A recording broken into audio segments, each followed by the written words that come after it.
All right. We're gonna go. I wanted to make it for 7:30, but I guess I'm just gonna go early. We're just gonna go. Look at this guy. Look at this guy. Brando. He wants to be the host of the show, and we're talking about it.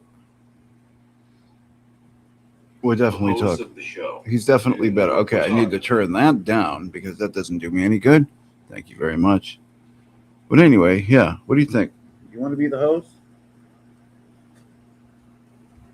Yeah.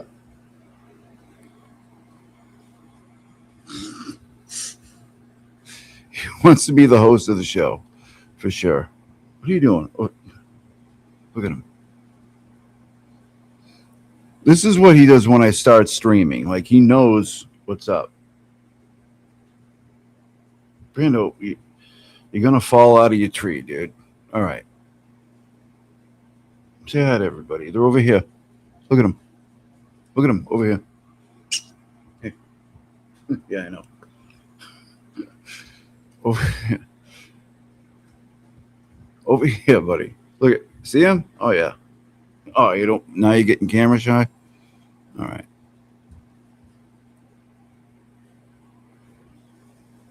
Yeah. He knows what's up. He wants to be part of the. He is part of the show. He's going to have his own show soon, aren't you? Yeah. All right. Let's get going here. We're going to read this thing in a little bit. What do we got? No, let's do this first.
MC, and his Velcro shoes show that life's a wild ride with the flicker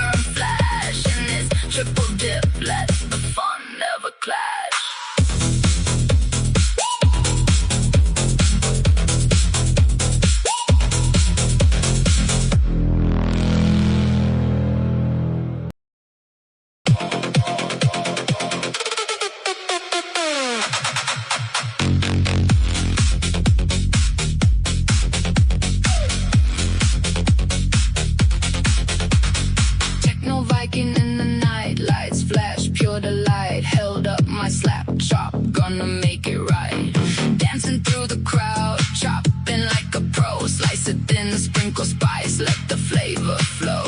Buy my tools, join the rave, feel the magic we create. Cooking rhythms, cutting beats, elevate your tasty plate. Chop it, mix it, groove along. It's a party for your brain. Get your slap, chop, rolling, and you'll never feel the same. Slap it, chop it, techno beats. Let's get loud, bring your friends, gather round, join the cooking crowd. Swing into the music, feeling oh so right with my Viking charm. Let's chop all night.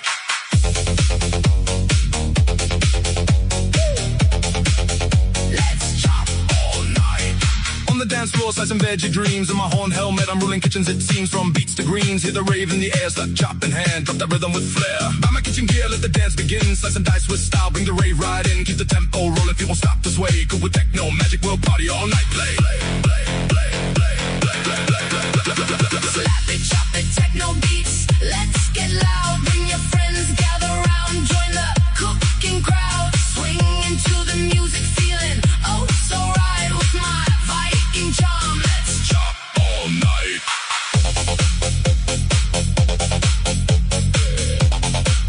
Let's chop all night.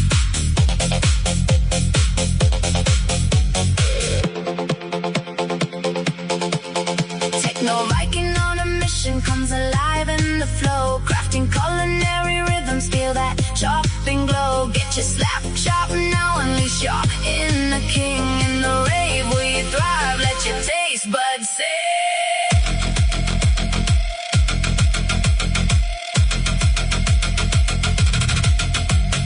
Slice through the night, we're dancing with delight. Viking beats, slap chop heat, culinary insight. Viking vibes and kitchen dreams, we're cooking up a storm with the techno bass pumping.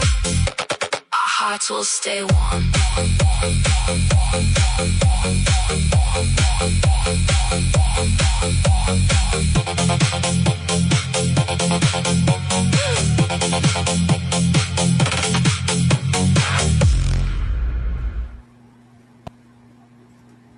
Boom. There you go. Hey, do you guys want to see? You guys want to see one of the text messages from LS? Let's take a look. Let me blow this thing up a little bit so I can see it. My husband didn't know at first. Then Paul threatened to email him, and my husband is a public figure. So I told him he wasn't happy because he doesn't like drama at all, especially with his job. But Paul never contacted him and never did anything except call the courthouse where my father was a judge for almost 20 years. We had a detective run an IP address that was stalking me with stalk emails and Reddit, and it was all linked to Paul. Huh. That's interesting. So she has this playbook for everybody. Let me make sure my audio is on the right settings here.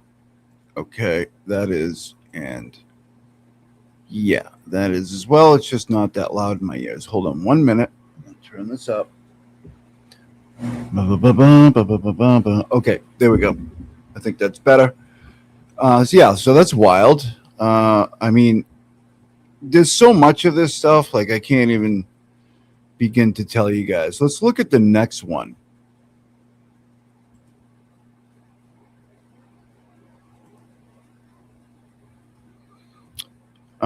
Then when I sent him the info from detective linking the accounts coming from his house, I posted it on Reddit.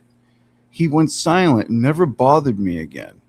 Every now and then, someone will say something really nasty to be on Facebook or Reddit. I think that is to me, like call me a cunt, then they erase it.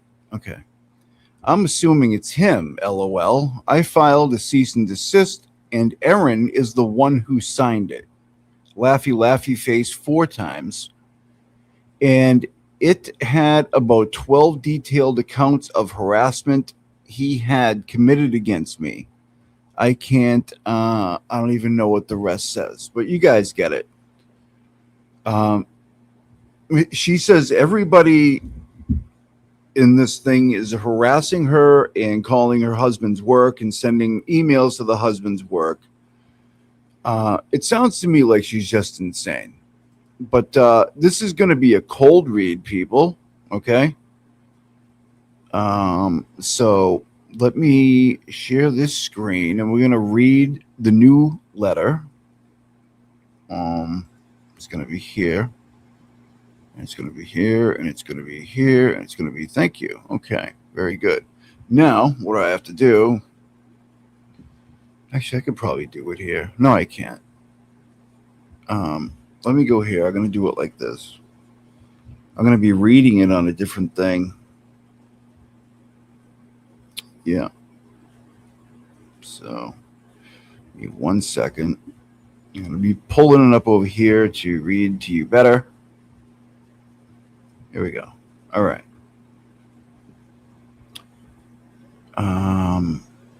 Okay, all right, it won't let me do that either. It won't let me pull up the chat. Okay, all right. Dear Mrs., this is from Mark Bederow, obviously. To Erin Rush, Assistant Prosecutor, Atlanta County Prosecutor's Office. I write to reply to your August 4th, 2026 response to our August 3rd, 2026 discovery demand and inform you that in the past 24 hours, 2 more people have provided us with their communications with LS. Okay. And let me pull this up over here so I can kind of see what you guys are saying now. Okay, that's better. These newly discovered communications serve as a good faith basis for the second demand and discoverable evidence in your possession, discovery or control pursuant to Brady v. Maryland, Giglio, and we all know what that's about. Exculpatory evidence, if you have it, you got to turn everything over. In your August 4 response, you represented that the Atlantic County Prosecutor's Office, the ACPO, disclosed supplemental discovery to the defense on August 3rd and that the ACPO had provided the full discovery, in quotes. The supplemental discovery was a link that allowed us to download a file titled USB from client for ACPO, which we assume was a copy of a flash drive provided to your office by LS's counsel containing evidence, in quotes, evidence that LS selected to include. We further assume that your reference to the defense having the full discovery means the ACPO's position is that Carney has all the discovery and exculpatory material in your possession, custody, or control. All right. So the ACPO is saying you have everything. And they're saying, no, not even close. Give me 1 second and we're going to read the footnote here.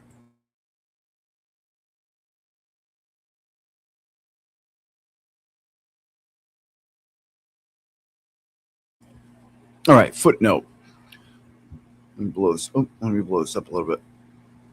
The full discovery is not accompanied by an itemized list or catalog of the items provided to the defense as it is customary.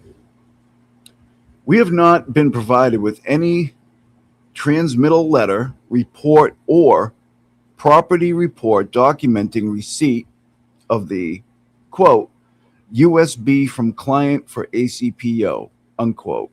That's what they named it. We would provide information about how the media was provided by whom and when, period. Nor does the supplemental discovery, that's in quotes, supplemental discovery, link contain any of the discoverable materials and information referenced in our initial demand, such as LS's statement and communications with the ACPO or any Brady and Giglio material. So, Bederow is saying here there's a problem as a discovery issue, and we want it, right? So number 2,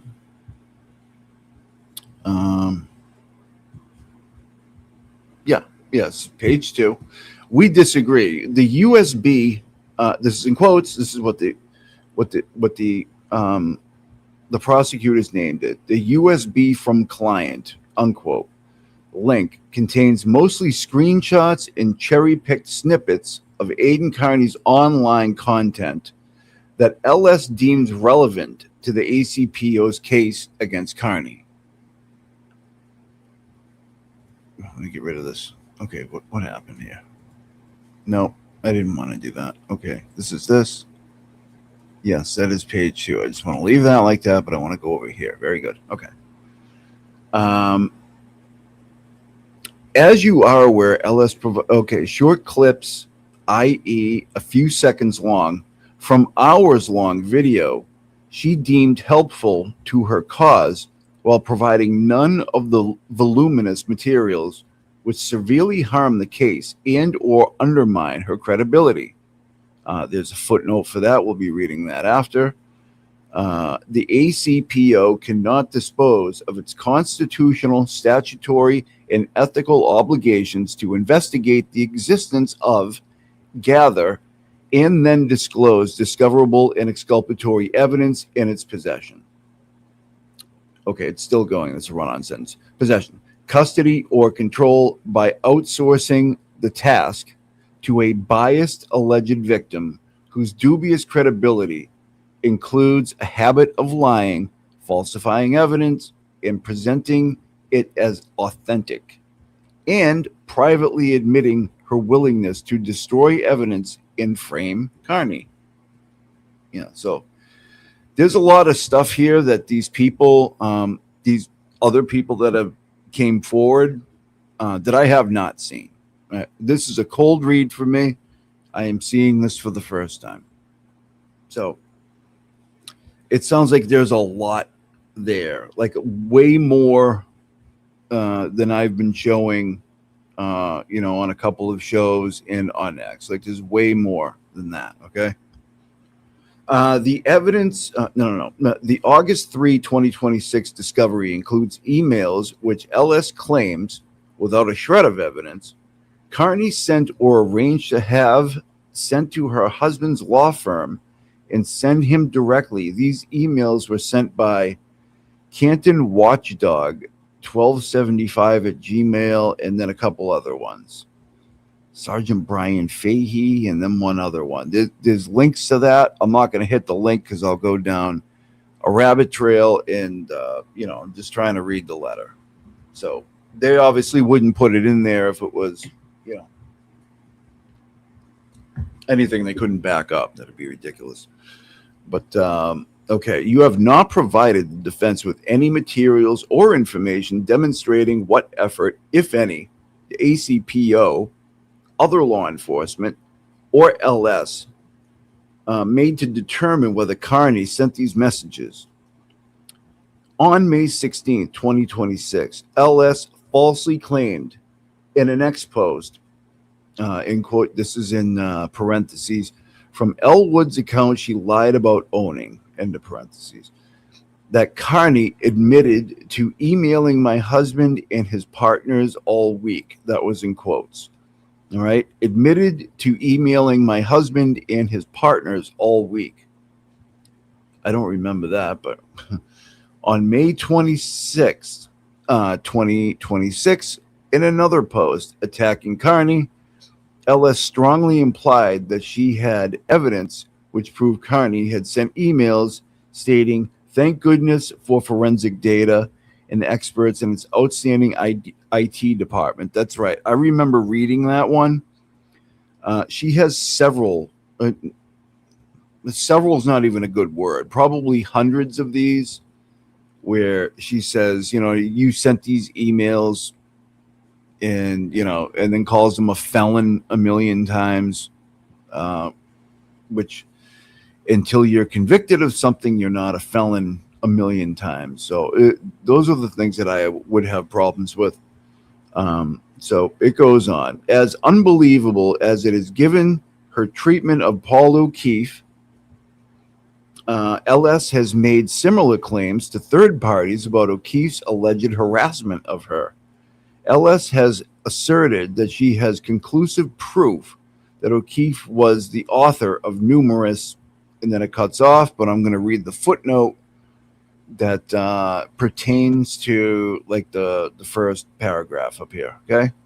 If the ACPO failed to review Carney's full videos and or relied on edited content without alerting the grand jury to the full content and accurate context, then the grand jury was materially misled. Yeah, so, I mean, we've heard this 100 times before, you know, where people provide clips that do not give the full context of what's being said before or after. They just, you know, they put these clips in there where we're saying, you know, whatever he's saying, you know. Anyways, it goes on to say okay, then the grand jury is misled. At least twice this happened in the grand jury. Chief Assistant Prosecutor Elika Haliko materially misstated Carney's comments about LS as she presented extremely leading questions to Sergeant Levy, or Levy, however you say it, who, rather than correct the prosecutor, agreed with the substance of Ms. Haliko's materially inaccurate leading questions. The prejudicial impact of these errors will be detailed in his upcoming motion to dismiss the indictment. Okay? Now, let me hit that. Now, the very last thing down the bottom, which you almost can't see, it's footnote number 3. The Canton Watchdog email account has sent similar messages to others, including friends of Carney. Some of those messages were critical of Carney. Right. So there's all kinds of accounts involved here as well, as you may imagine. Give me 1 minute and we'll keep going. Sorry, I've been at the beach pretty much all day, so excuse my appearance. Sorry.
Sorry, that was a kind of a weird phone call in the middle of all this, but whatever.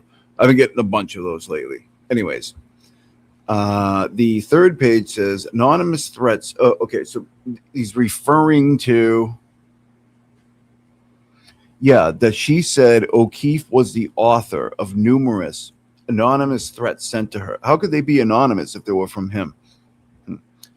In June 2025, using her Elwood's X account, LS alleged in a private message to a third party that O'Keefe had threatened to kill me several times. Now, I have seen some of these, and she alludes to things like this. I don't know that I've seen this one. I don't think I have, but she has said many times, like, all the things she's alleging against Turtle Boy, she has already alleged against Paul O'Keefe, which is very strange. It's like she has a playbook for each person or something. It's very weird. All right. Remarkably, LS has weaved at least 3 distinct and confirmed lies into her probably false story about O'Keefe alleged threats and harassment.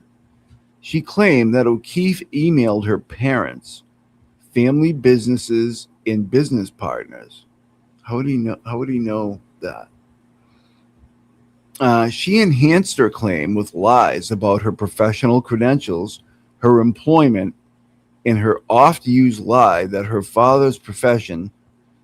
LS told a third party that she was a quote former child psychologist unquote. Confirmed lie one. Yes, we know she's not a psychologist. Um, there is. It appears maybe she did some social work, um, which you know, I've done social work in the past. It's not really a super high bar as far as education and stuff like that. So she really self-grandizes herself, doesn't she? With all these things, it's like I'm just gonna say, when you see crazy people, they're always very self-grandizing. You know what I mean? Like, oh my God, I'm so important. You know, my dad is this, my husband is this, or my wife is this, my sister is this, and you know, I am this too. And like, none of those things are true, except that she does. It appears that she has a husband who is a lawyer. I think that's the one thing we can kind of hang our hat on this thing. I think, you know, I'm not 100% because I don't know. It seems to be true, but you know, whatever. Oh, that's confirmed lie one, which led to her to worry that O'Keefe might have emailed her old employer. Employer is in quotes. She then claimed that in her current, in reality, non existent private psychology practice, she worked for per diem. Um, yeah, I'm not even sure she spelled that right. At home. Okay, so she claimed she was like a clinical psychologist working from home.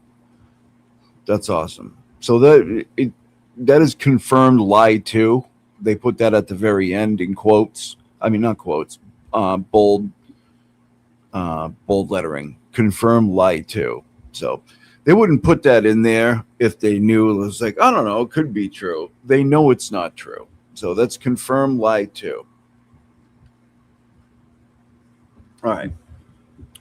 On another occasion, when LS described O'Keefe's alleged harassment to a different person, she stated that O'Keefe threatened to email her husband, that's in quotes, but instead of doing that, he, and this is like a little subsection down here, called the courthouse when my father was a judge for almost 20 years. That's confirmed lie three. We know that not to be true. We had a detective run an IP address, and that was stalking. Okay, hold on. We had a detective run an IP address that was stalking me with sock email accounts and on Reddit, and it's all linked to Paul. Right. So all this shit, it's very strange. All the shit she is saying about Aiden at this point, it's like the exact same playbook that she said about Paul. Like, it's all the same. She's saying the same exact things. I mean, come on. LS continued her fantastical claim, alleging that she sent O'Keefe the quote, detective's findings linking the accounts, unquote, used to stalk her, his house. Finally, LS told at least two others that she served O'Keefe with a cease and desist. Yeah. Now, I did see that one that she put out. She says that she sent a cease and desist to Paul, and Erin had signed off on it. And she was very excited that Erin found out that there was like this person. She's very happy about it at one point. I do have those. I think I showed them the other night, a few nights ago, or whatever. Yeah, so let's continue from that. Okay, so I was finally told cease and desist, and was received by O'Keefe's wife. Yeah, so that's what I was just saying. I didn't read this. So LS ended her message with 3 laughing emojis, apparently finding it hilarious that she had also humiliated O'Keefe's wife, Erin. So yeah, that's what I was just talking about. She was very excited about that and giddy and just very laughy about it. Oh, go on. Okay. Here we go. All right. In addition to the above listed confirmed lies, LS claims that a detective, in quotes, linked the alleged threats and harassment of Paul O'Keefe seems doubtful. Accordingly, demand is made for any evidence that a forensic investigation of any email addresses, including those listed above, IP addresses, phone numbers, and or other data, was performed by the ACPO, other law enforcement, or any other person seeking to seeking to determine the identity of anonymous people who allegedly harassed LS or her family. If such information exists, demand is made for any information that identifies Carney or tends to identify O'Keefe or anyone else as a perpetrator of such conduct. Yeah. If such investigation was not done, demand is made for the information as it is favorable to Carney because it exposes another material lie by LS. Okay. So, and yeah, again, 1 minute.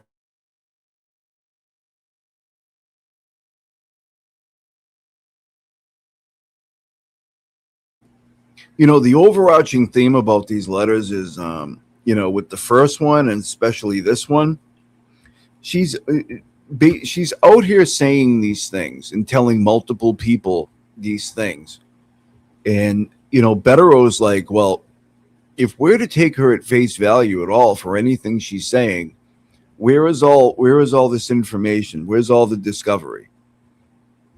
And you know, naturally, if you don't have the discovery she's talking about, she's lying to you. She's lying to her own prosecutor. She's lying to her own lawyer. This isn't a case like where it's just like, um, she's somebody's making up lies about somebody else. And like they give the prosecutor and they give their lawyer what they think is the truth, what they believe to be the truth, right? Even though it might not be. But she's just straight up lying. They're like, where is all this shit that she's talking about? She said this, 50 times. She said this, 20 times. She said this. If if you're to believe her, if you're to take her at face value, you should have this discovery. And if you have this discovery, we should have the discovery. And if you don't, she's lying about all of this. And you need to maybe look at her and be like, I don't know, lady, like, you say a lot of shit, but we don't really have the discovery. I think that is one of kind of like the sleeper things in these letters. It's like she's saying all this stuff, but where's the discovery? That's what I get out of it, anyways. I'm not a lawyer, especially appointed prosecutor, and yeah, that's it. All right, so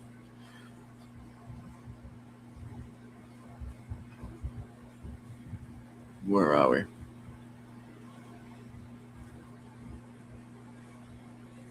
All right, I'm just gonna start here. As heralded economy and material lie purported. Okay. A cease and desist reportedly sent to O'Keefe or other evidence in the ACPO's possession, custody, or control regarding such a legal demand. If one was not made and one does not exist, who is doing this? Okay. If one was not made or does not exist, we demand that you notify of this information that is to exposes another material lie by LS. In June 2025, LS randomly contacted yet another person online to share her self-styled important role in the drama surrounding the Karen Reed case. After revealing her identity as the woman who catfished and humiliated O'Keefe, LS unapologetically confessed to the crime of witness intimidation. Ooh, yikes. There's a little bit of case numbers there, case law. Boasting that specifically humiliated O'Keefe to prevent him from being a witness at Reed's 2025 trial. All right, this is getting interesting, is it not? Here is, it looks to be a quote. I did it for Karen and I would do it again. I could make it to Boston to support her. And here we go in bold lettering. But I did that to keep him from testifying and to humble his ass a bit. Holy shit. Okay.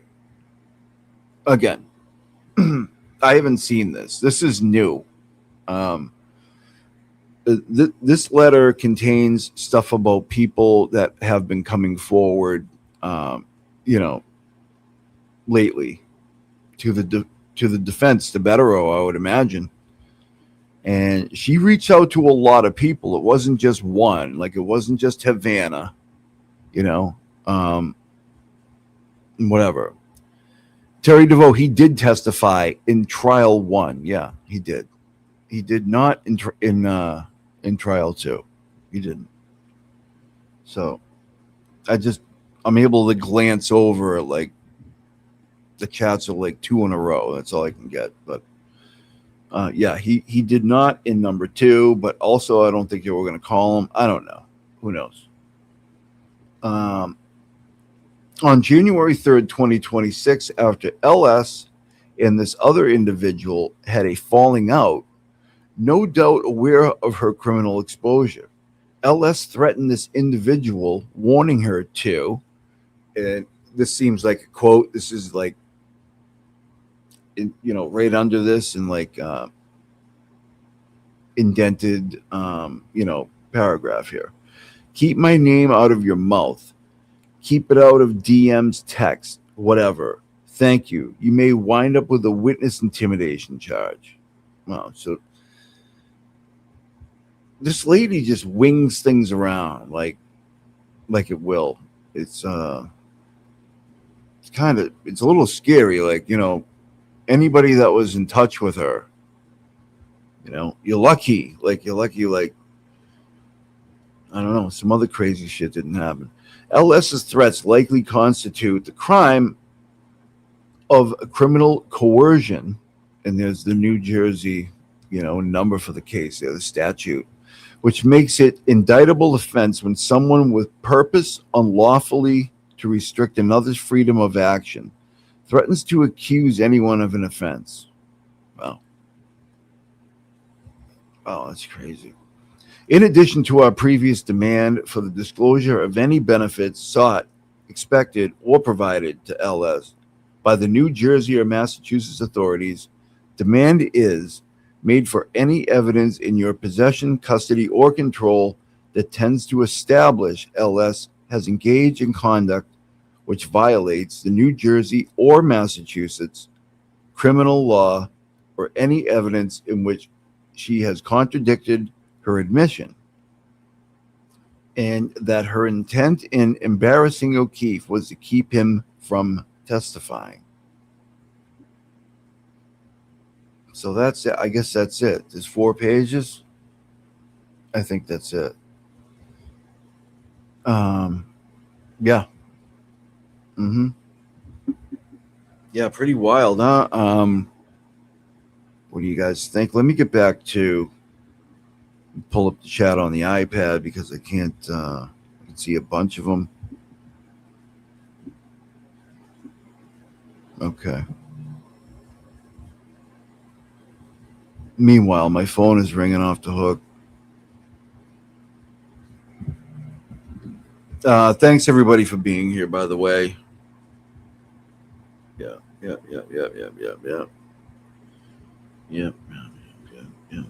Thank you. Okay. Awesome. Very cool. Sorry. Okay. Perfect. So what do you think? Give me 1 minute. 2 more people came forward. It's pretty wild. I don't. I'm not privy to any information they have. I have not seen it.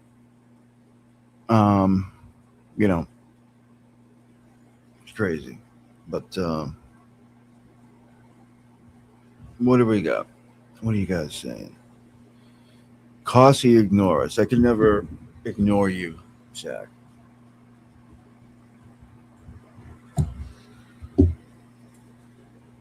Yeah, it's a lot, right? I mean,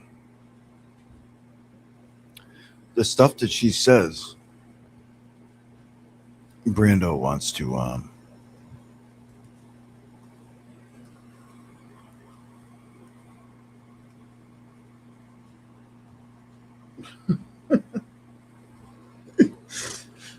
you know,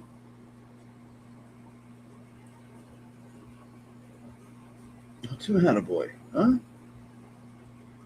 What's the matter, sweet boy? Yeah, everybody knows this is your show. Everybody knows this is your show.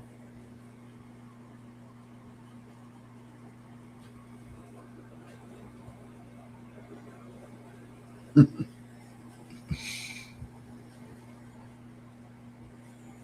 at this guy. Look at him.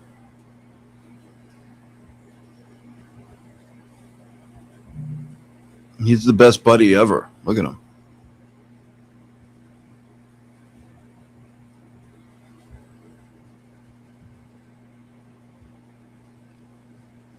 Why are you a cat guy? Because of this.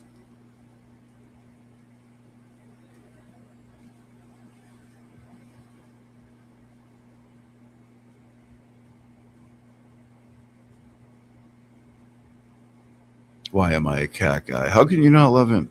Hmm? Why am I a cat guy, Brando? Hmm? Why? Why would I like a cat? Why would I like a cat? I don't know.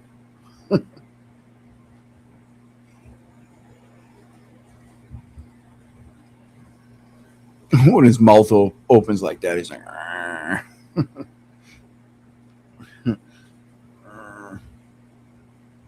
Look at him. This guy's a bug. That's all. This is all he wants to do.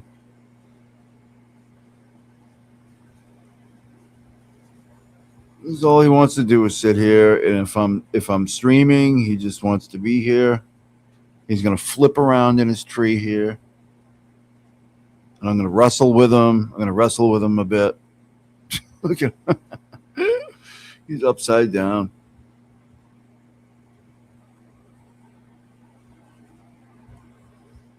Look at this guy. He's looking right at the screen. He knows he's a superstar. He needs his own channel, don't you, buddy? Don't you?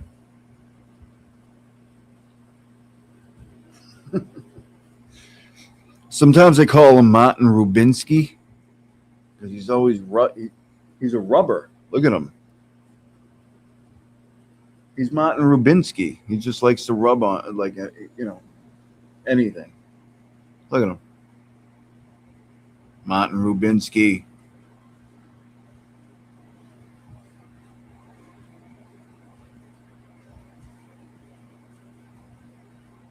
This guy. That's all he wants. That's all he wants to do.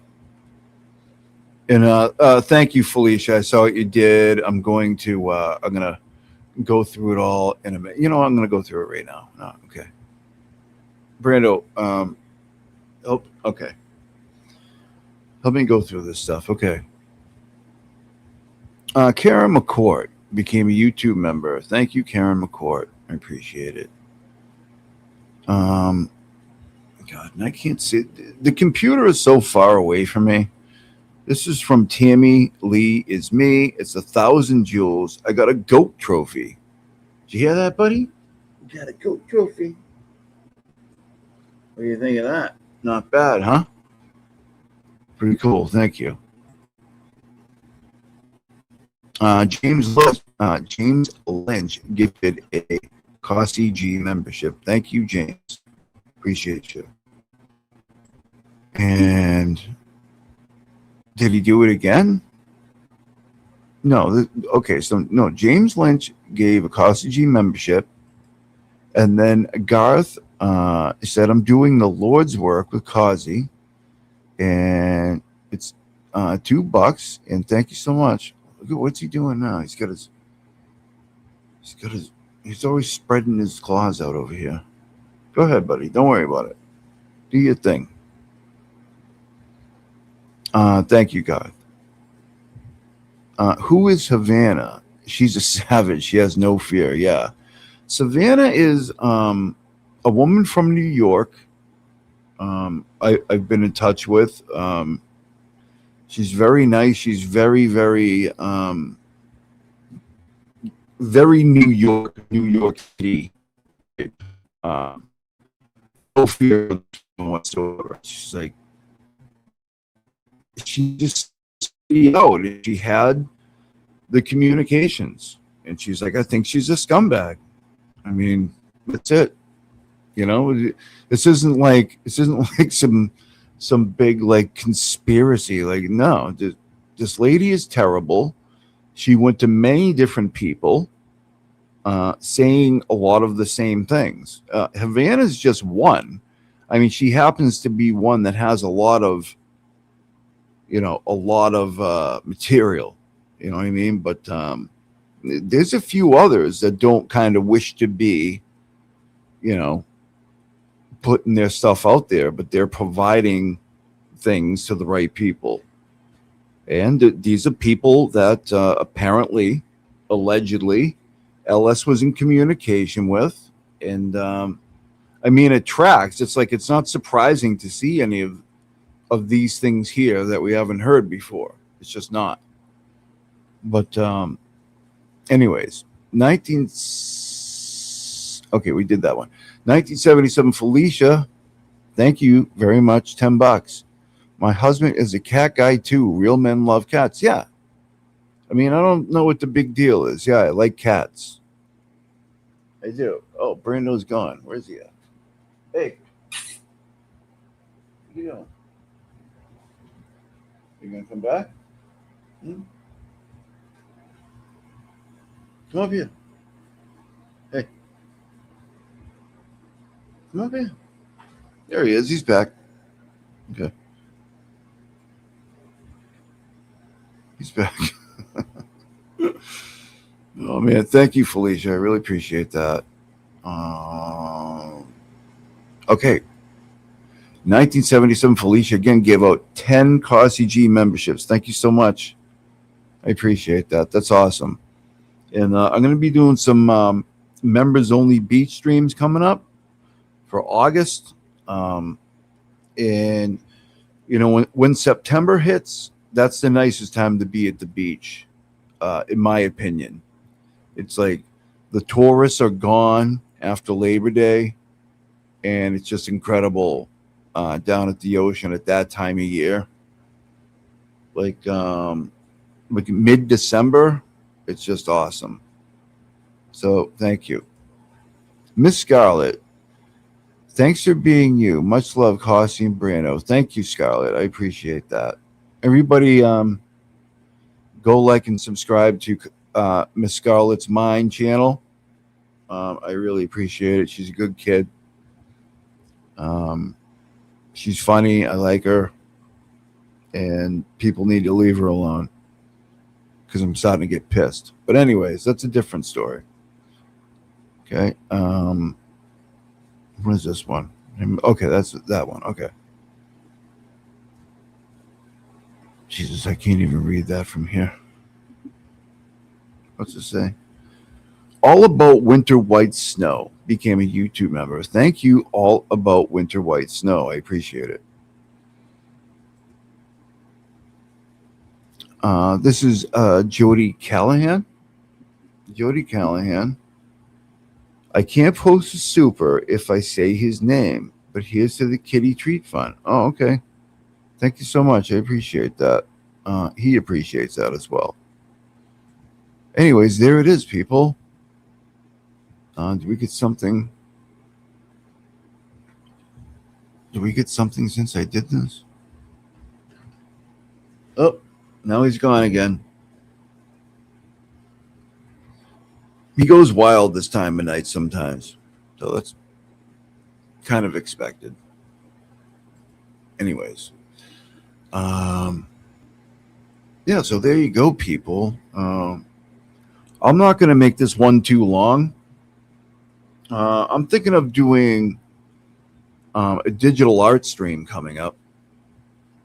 We're going to be doing all kinds of like memes and like funny pictures.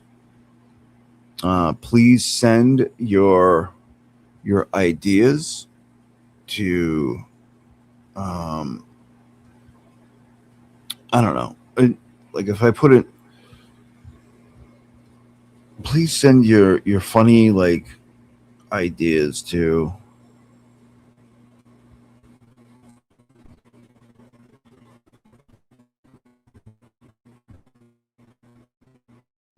okay. I don't know if this works.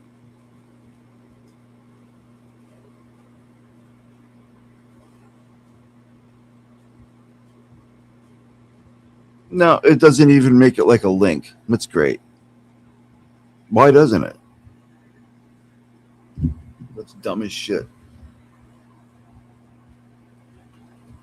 Anyway, Scarlett, I got your text a little late. Sorry about that. I needed, but all that stuff is in my description now. Like the links and stuff like that. It's all in the description. Nicola made me do it, along with a lot of other stuff. So, but anyways, let's get this back. I wanted to read this one again.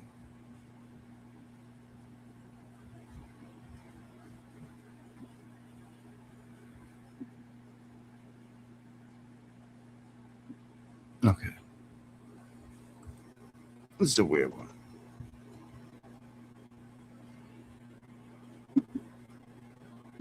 We disagree. The U.S. Oh no, that's not the one I'm looking for.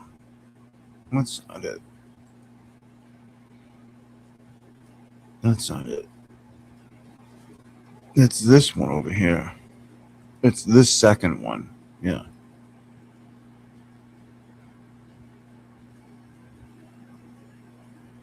Mm-hmm.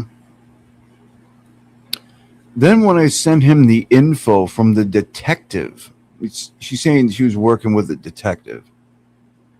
The account's coming from his house. I posted it on Reddit. He went silent and never bothered me again. Every now and then, someone will say something really nasty to be on FB or Reddit. They call me a cunt. Then they erase it. I'm assuming it's him. LOL. I filed a cease and desist, and Aaron is the one who signed it. And it had about 12 detailed accounts of harassment he had committed against me. Man, there's just no way. There's just no way this shit is happening. Jesus, Brando, what are you doing? He's like tearing up the joint. What are you doing, dude? Wow. He's really getting crazy. Anyways, you guys want to play a song real quick? I don't know. While we're doing this, I'm going to be checking out something else. Might want to goof around for a bit. Hold on 1 minute, please. Let me get rid of this shit. Get rid of that. It's going to clog up my stuff. Okay, get rid of that. Okay, get rid of that. Okay, get rid of that. Okay, that's better. You guys want to hear the Ballad of Brian real quick? It's always nice.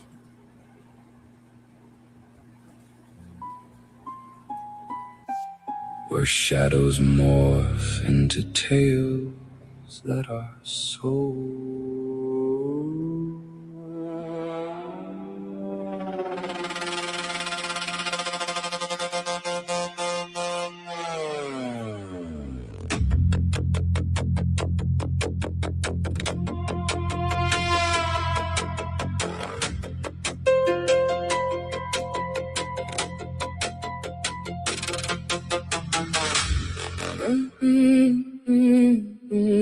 And I'm gonna get emotional. Yeah, but I said, Tommy, we did it. We did it, Tommy. We knew. in the studio bright, with light shining down, LTL media stage in the heart of the town. An interview set where the truth should unfold, but LTL's fake crying all the story he told. Nathan Reed sits calm, a steady gaze in his eyes, while LTL squeaks out, staging his cries. We did it, Tommy, we did it, he moans, but the tears on his face are nothing but stone. In the hollow mirage where the fakers reside, LTL wants his sorrow while he's playing the guide. We did it, Tommy, we did it, he repeats, while Nathan consoles him with respect and with feats. Lost in his ego, the truth lost in the fray, while Jess rolls her eyes. Oh, what a sad display. Here we were that whole time, standing out in the fucking heat, the cold. LTL pours out tales with a self-centered flair. Here we were that whole time, standing out in the fucking heat, in the cold, sacrificing my vacations are Sundays. He laments and he sobs like he's offering prayers, but Nathan just nods. He's the calm in the storm, yeah, but he whispers, his presence the norm. In the hollow mirage where the fakers reside, LTL wants your sorrow while he's playing the guide. We did it, Tommy, we did it, he repeats, while Nathan consoles him with respect and with feats. Lost in his ego, the truth lost in the fray, while Jess rolls her eyes. Oh, what a sad display. Play, play, play, play, play, play, play, play, play, play, play. It changed me a lot. I've grown as a person so much through this. I've learned to, like, calm down. I used to be a really angst guy like 2 years ago. Every act in the game like a puppet on strings. His words shallow echoes, but the ego it clings. It changed me a lot. I've grown as a person so much through this, but the tears you fabricate are far from bliss. I used to be a really angst guy like 2 years ago. This has really fucking humbled me. Claimed in the show.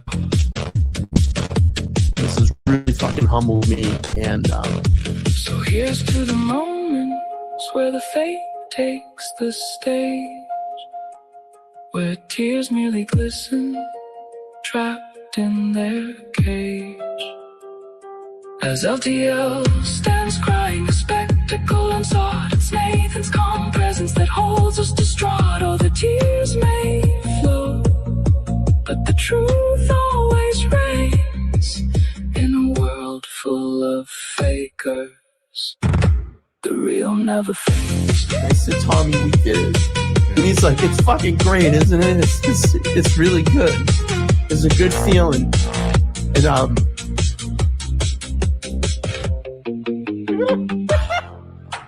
I said, Tommy, we did it. Rewind. We did it, Tommy. We Rewind it.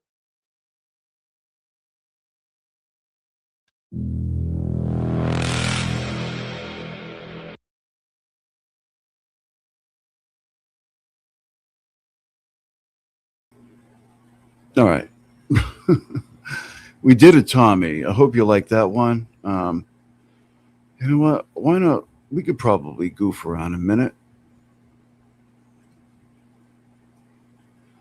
We could probably goof around a minute. Okay, there we go.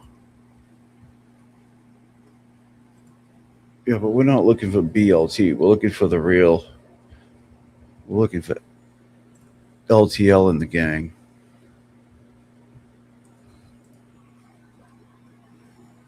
What's he got? Oh, he's live right now. He's going over. What's he going over the thing that Turtle Boy did with his like investigator or something? Should we snipe his ass? Go take up fucking rock climbing or something, man. Jesus Christ. Rock Yeah. So climb. what's the future hold for Aiden Carney, Turtle Boy? I know there's entertainment things in the future, possible movie, possible documentary. Let's go back. How far are we gonna go I back? love Way it. back. James Street in there was another place in Clinton. There was the gym in Clinton, Massachusetts that we used to play. Hold on, I gotta. I mean, look at all something. over the place here in Massachusetts, down the Cape. And Talk it was a about the great Cape, time. dude. I mean, I met Talk a about lot the of Cape. awesome people in that industry, a lot of great bands that we played with that went on to be very successful in their careers. So what? You know, I'm talking like playing festivals overseas and shit. I mean, they just stuck with it and you know, made something of it. Uh-huh. You know, we just never really could get on that ball rolling and get it to that elite level. But you know, maybe it was just the level of dedication. We all moved on and had careers and jobs and stuff like that. Right. And believe me, I wish I was still connected to the music industry. I wish I still was in it. It was a great time. Like I said, I met a community of people that we had like-minded things that music brought us together. It was phenomenal. It kept me away from drugs and alcohol and, you know, getting into fucking trouble, you know, because that's what you usually do when you're a teenage kid. Right. You know, you're trying to get in some type of trouble, but we had our Yeah, no, outlet you through hearing this music, shit? and we went to clubs and stage diving and slam dancing, and it was fucking great, you know. And I met some of the greatest people. I have demo tapes, and we put out a record, and it was great. It was fun. It was a lot of fun, and some of the greatest people. And I'm so proud. Yo, to I'm be BLT, and I'm putting it on wax.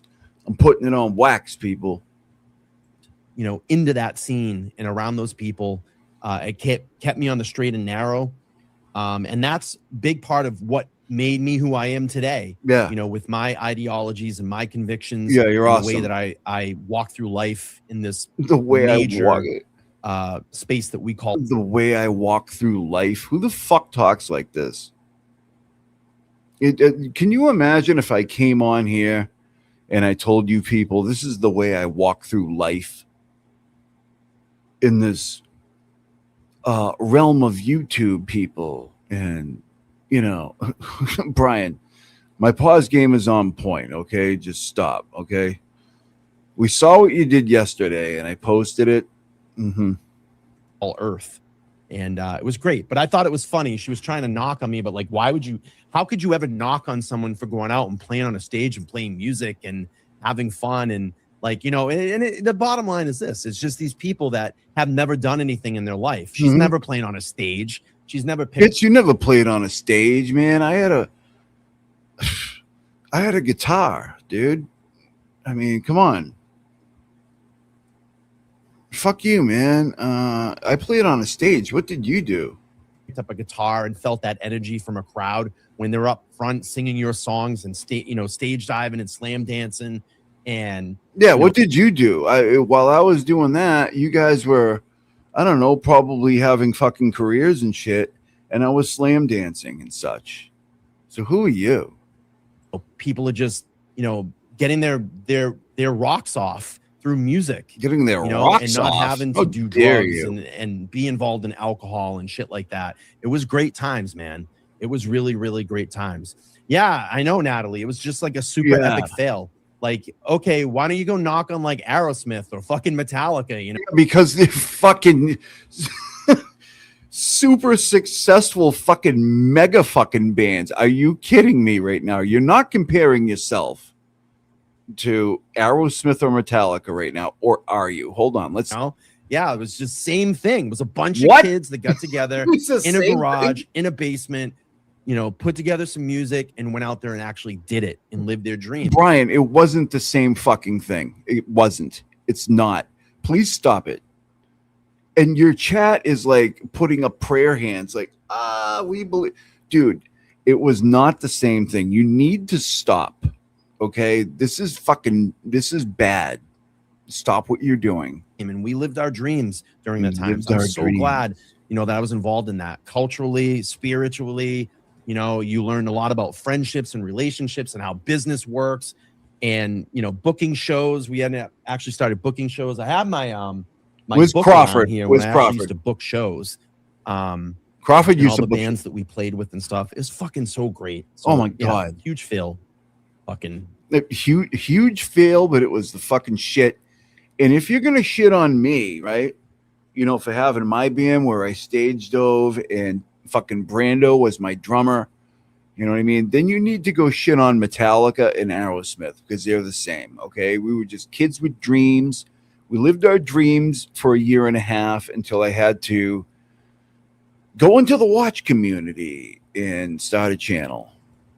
Valerie, good time on that one. Anyway, well, welcome in everybody. We're gonna kick it back. We're gonna relax a little bit here. It's good to be Friday, here. Evening. I just had dinner myself. I hope everybody's good for having, you. Dinner and settling in.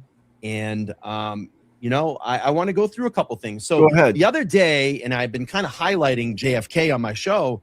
I did a great walkthrough last night of one of his shows. We kind of broke down TB, the Sir routine. That was fucking great. It was hilarious. And I want to go back to a stream that he had a couple of days ago when he had a guest on there called Jimmy T. And Jimmy T is going to talk a lot about the witness intimidation and his thoughts on it. I thought it was a really great breakdown. But I want to go over that. And then also, I muted myself. I muted myself.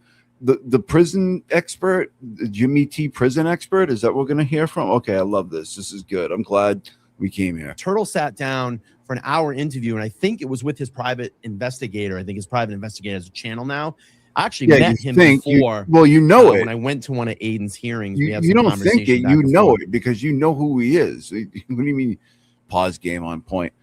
You know who that guy is. Stop it. What that was about, I can't remember. It's a little bit long time ago, but I think he a little bit long. So we had some conversation, but I want to go through that as well. I'm telling you right now, this motherfucker is one of the best to ever do it. He's so entertaining.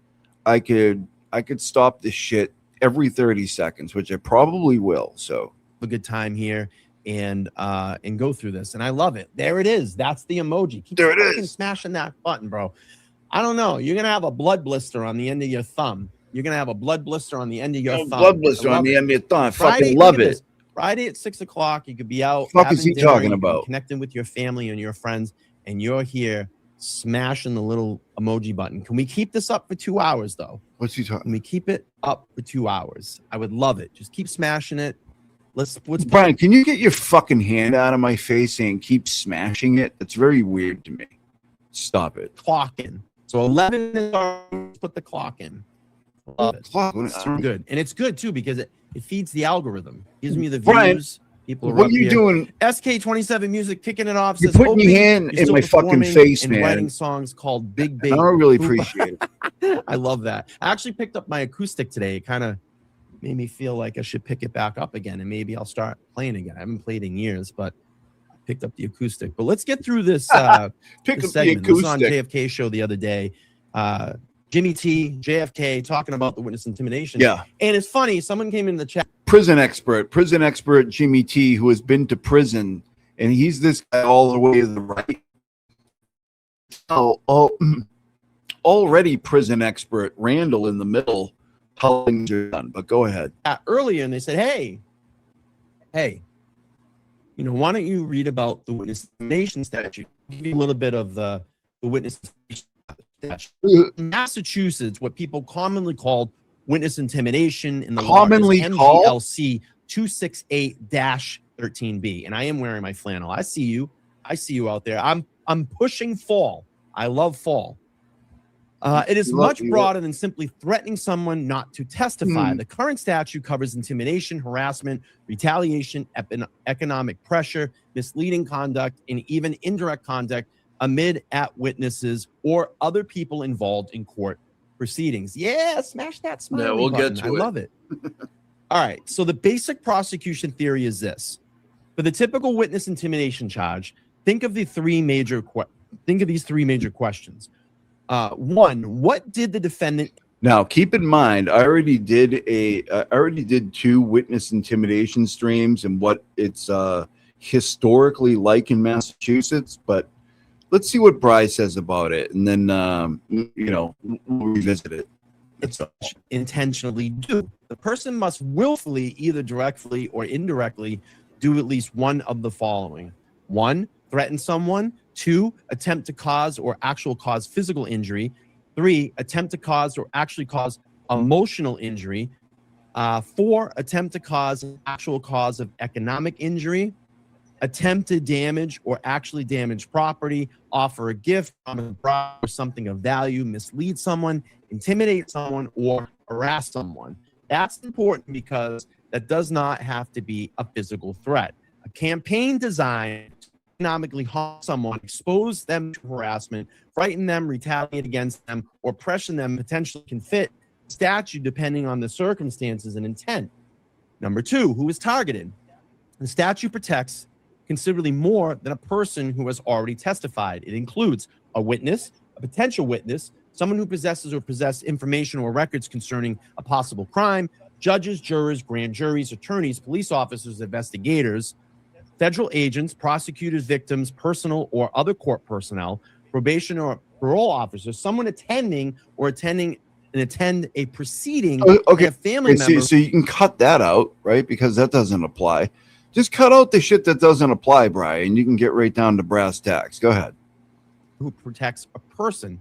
So the argument is, quote, they weren't officially a witness yet is not necessarily a defense. A potential witness is expressly Anybody? covered. Why was it done? Well, this is the part I would pay most attention to in Why is that? case. Conduct must be done with the intent to or recklessly disregard for the fact that it may impede, obstruct, delay, prevent, or otherwise interfere, or with an investigation or proceeding, or the conduct can be intended to punish, harm, or retaliate against someone because of the person's participation in the investigation or proceeding. That retaliation provision is significant. The witness does not have to be intimidated before testifying. For example, witness testified, defendant attacks, harasses, punishes witness because they testified. That potentially falls under -13B as retaliation. You don't necessarily have to don't testify. This probably is one of the biggest misconceptions.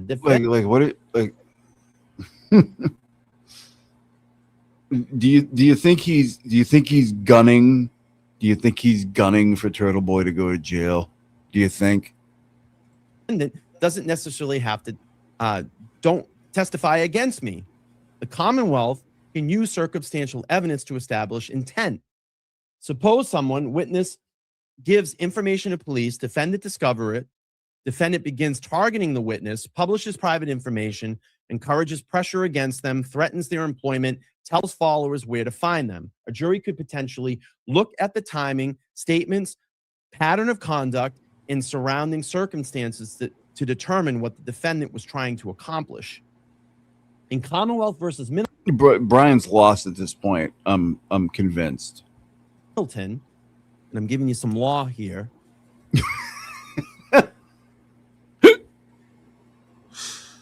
Oh God, what did he just fucking say? I'm giving you. He points at the camera. I'm giving you some law here. Get the get out of town. I can't take it. Evidence to establish intent.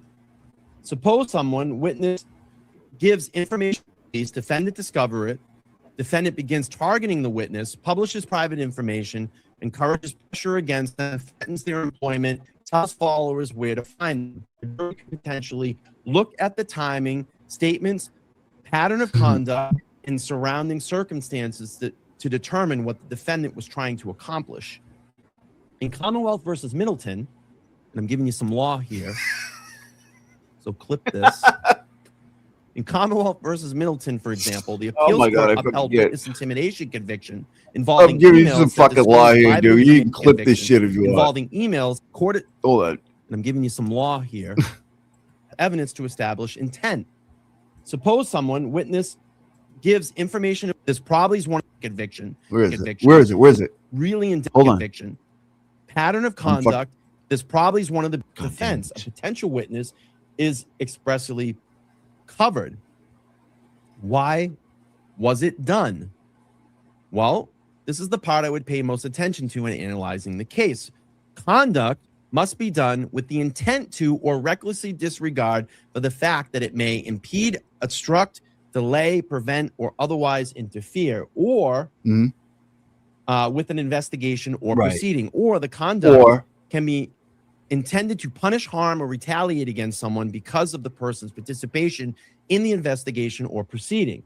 That retaliation I'm provision giving you is some fucking law significant. here. The witness does not have to be intimidated. Right. They testify. This probably is one conviction involving emails that Screwed it up. I disclose lost private it. information, I'll disparaging find it. witnesses, conducted co-workers, and pressured an employer. The court considered the communications in the context. All right. Somebody said on X, I'm a worse reader than fucking BLT. All right. Put ones in the chat if you think I'm a worse reader than BLT. Of the defendant's larger pattern of what the actually defines it in dash 13b. Direct towards a specific person or group that belongs or knows and would cause real substantial emotional distress. This is where I think is going to play into this, the emotional distress. And I think that's where the Commonwealth is going to have to really prove that. And then on the opposite, say, no, this is not emotional stress. So I think this is where it's going to get really in depth here. Brian's really breaking down the law for us, people. You're getting an inside look at what it's like to be BLT law. He's going to give you an inside look. He knows Nan Gallagher. He has the inside dope, if you will, on these things. And you need to listen to him, because a lot of these fucking other law tubers aren't going to give you the straight dope, but he will. Okay? So listen to him, please. Let's listen to what he says. With the law. Importantly, for modern cases, the statute specifically attempts communication through email, internet communications, electronic communication, telephone messaging, and similar telecommunications. Yes. So social media absolutely can be relevant. I agree. But it doesn't mean someone said something nasty about a witness on YouTube equals witness intimidation. Right. That is far simplistic. There has to be evidence connecting the conduct. Brian, you want to read that again? You just kind of read that off the AI sheet, but you didn't really expect that one, didn't you? Stationary Did elements. Did you? Didn't you? Let's see here. Mm-hmm. All right. Read a little bit more here. Okay. All right. Read more, please. I love this. BLT law right here, baby. This is as good as it gets. Come on, Brian. Pull that shit. So let's look at penalties. So penalties for the standard offense of 13-13B provides up to 10 years in prison or up to 2.5 years of house in the House of Correction, or a $15,000 to $5,000 fine. It is treated as a felony, but there are enhanced provisions. If the intimidation concerns the investigation or prosecution of the offense punishable by life in prison, the state prison maximum increases to 20 years. That's and the potential bullshit. fine up to $10,000. There is no mandatory 10-year prison sentence, specifically because someone is convicted under an ordinance. Anybody in this state ever, I went over this, I did this before, has ever gone for more than 1.5 to 2 years with just words, with just like not threats or anything like that, just words. It's like 1.5 years, and it's most likely probation, because they're fucking words, dude. He's pulling out the maximum of everything. He didn't look up the history of witness intimidation in Massachusetts. I did a while back. You can go look it up. It's a 2-part series where I broke down the witness intimidation, historically what happens in Massachusetts. This case is a one-off, by the way. It's one of its kind. And it's based on words, not threats, not fighting words. not bribes, not coercion, not abuse. It is just words. So he won't tell you that. I will. Provision. 10 years is the statutory prison maximum. Now I go back to that emotional distress. And I think that is where a lot, I mean, and you're going to hear it in this. Brian, what you're about to do is simp for the McAlberts that they were hurt by Turtle Boy. You know this isn't true. You fucking know it.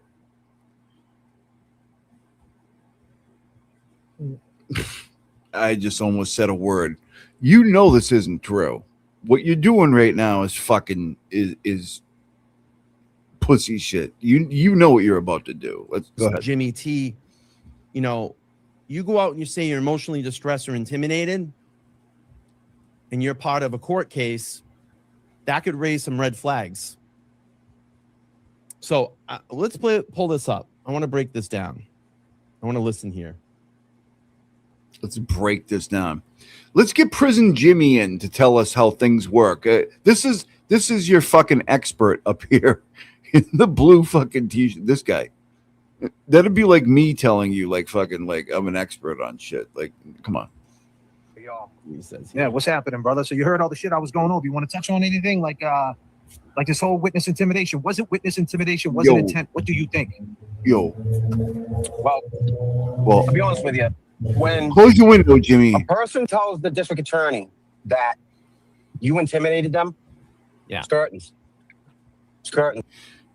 See, this guy hates Turtle Boy because I think Turtle Boy wrote about him before too. I think. I'm not sure. It's all how the witness perceives it. How you know what I mean? How they feel. It's all about how the witness perceives it. So if the witness says, I was hurt by Turtle Boy's words, then fucking they're going to jail. Is that what you're saying, Jimmy? and that's You the can't thing. get- I mean, talking about that emotional distress, I think that's going to cause a lot of problem here. You know, and I've said that, like, you get someone up in the stand, they cry in front of the jury, that might be a problem. I don't know, you know, and you have to really look at it and provide the What a counterpoint. fucking piece of shit. You guys have gone so far. You guys have gone so far in one direction to be simping for the fucking McAlberts. That's what you're doing right now. Points against your case to say, hey, no, this is free speech, and that's what falls under free speech. So what I'm doing is under free speech. But I think it's going to be a real a knuckle buster. What can I do this? A in the knuckle courtroom. buster? The fuck are you talking about? It's ridiculous. Natalie, $10 says you have to put yourself in the position, aid in stupid games. Well, you know. All right, here we go. Around it, man. It's Losers. ugly. It's an ugly Losers. statute. It's an ugly statute. It's probably one of our worst statutes in Massachusetts because it's so broad. He's right. TV's right. It should be abolished. That whole statute ought to be rewritten. Because if I turn this on, can you hear this? Is that bad? Yeah, I can hear you. My air conditioner only works on high. Okay. So as far as the intent aspect goes, right? What he's standing on is that they can't prove his intent. How do they know what his intent was, right? Take second-degree murder or first-degree murder for example, right? That's a huge intent. Like a first-degree murder. I'm gonna run out of gas. A first-degree murder. Don't run out of on the gas. highway with no gas. I'm on Deady. Jimmy, Goddamn. Jimmy, get We'll gas. call you a seat. 6 miles until my next exit, I think. Don't worry about it. I think I see Jay Grill up there in a helicopter. You'll be all right. You got gas. Jesus Oh, Christ, I'm shit. stressed out now. I am stressed the fuck out. I died in the work truck coming home from work like a few weeks ago. I had a Silverado, a diesel, dual wheels. The thing's badass. What? Hold on. Did he say he died? And what? You're a little choppy. I was in the fast lane. Don't worry about it. I think I see Jay Grill up there in a helicopter. You'll be all right. You got gas. Jesus Christ, I'm stressed out now. I am stressed the fuck out. I died in the work truck coming home from work like a few weeks ago.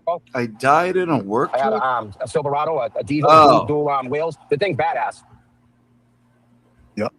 Why didn't you just? You're a little choppy. I was in the middle lane on the highway. Why didn't you just I say was in my the middle lane truck in the died? highway. Full tank. I mean, Most you of the one, I died. just started rolling. Grabbed Willie's. So I grabbed, Screaming in the vehicle comes. You're breaking up the beeping at me, going around me because I didn't know what else to do. You can just break in a house, right? And your intentions could be just to go break in the house and use the bathroom, right? They're gonna charge you with intent to commit a felony, and you're not gonna be like the intent aspect of it is just so. What I'm getting at is when they say that you intend to do something, basically that's what you intended to do. And they say, oh, you don't have to. Here's mobile. You don't have to prove anything. The Commonwealth has to prove it. You don't have to. This is the You expert. don't have to present witnesses. You don't have to do nothing. You have to sit back and let the Commonwealth prove it. Well, when it comes to a case with involving the word intent. Yeah, I mean that's the thing. Freeze frame. You know, we don't know. We don't know what the evidence is. You know, we don't know. Right. What is it going to be? Is it going to be the writings? Is it going to be the YouTube presentations? Is it going to be things when he went out to, you know, when they were at CF McCarthy's and they ran into the McAlberts out in front of D&E? I mean, how would that be his fucking problem? They attacked him, you weirdo. What is he talking about? Will those things be played? You know, maybe, I don't know. Will something like this be played? Something like this? What? Let's see. All right. How'd you pay your tax bill? Yeah, Brian, what you're about to do does not make a case against fucking Turtle Boy, okay? Like we've seen this 100 times. What are you doing? All right, so we're down here at CF McCarthy's. Who are you? Listen. Which one are you? Which one's that? What? I think he's the older Albert. Chris The mustache? Albert Jr., I think, right? Oh, Albert Jr.? Is that, oh, gotcha. I didn't. The mustache. You guys seem really intimidated. You guys seem really intimidated. And do what? I don't want to scare him. I don't want to intimidate him. I don't want to scare you guys. I know you guys are really scared of me. I don't want to scare anybody. We're doing this for our own protection. We don't want to be anyone. We don't want to scare you guys. I mean, I don't know. Will that be played in court? Will that be discussed in front of a jury? I don't know. Why would it? Right? Why would they show that in front of a fucking jury? Given that you're not showing the full context of what happens afterwards at all. And by the way, your expert is looking really good up here. I mean, I can understand why you picked him to be an expert. All right, let's play it. They almost always prove it, 99.9% of the time. And they can't tell. It's up to the jury to decide whether or not his intent was to make them feel upset or make them feel ashamed or anything to make them feel. You try to make another person feel, that's intent. Right? He didn't make them feel happy, so you can rule that out. Right? He can go there to make him feel happy. You're like, oh, it's fucking nice. How's the game? They're going to score another goal. Everybody be happy. So you can rule out the word happy. So anything else besides happy, you're fucked. He's fucked. What? You know? You think he's fucked? I know he's fucked. I know he's fucked. Yeah. This guy's a retard. Okay? People do not have the absolute right to be happy in this country. It's just not a thing. You have the right to pursue happiness, you know what I mean, and all that, but like anything other than happy, he's fucked. Is that what he's saying? Like, what are you talking about, dude? So if you go around like wherever, like in Massachusetts, like around where I am, or in life, and you do nothing but make people happy, you could go to fucking prison? Is that what you're saying? Yeah, I know he's fucked. When it comes to the word intent, he's fucked. Now, where's classification? In the prison system. Shirley Max. So he's going to Shirley if he gets found guilty. Yeah, he's going to the new manual. He's not going to Shirley fucking Max if he's found guilty. He may get classified there.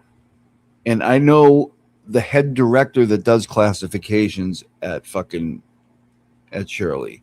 He's not going to Shirley. Okay? That is ridiculous. We're talking about a guy who's used words. Okay?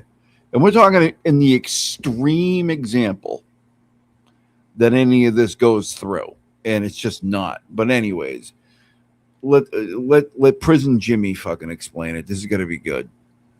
Jesus Christ. Shirley Max. What's that like? What's that like? I never been there, but I've been to the Max. It's terrible.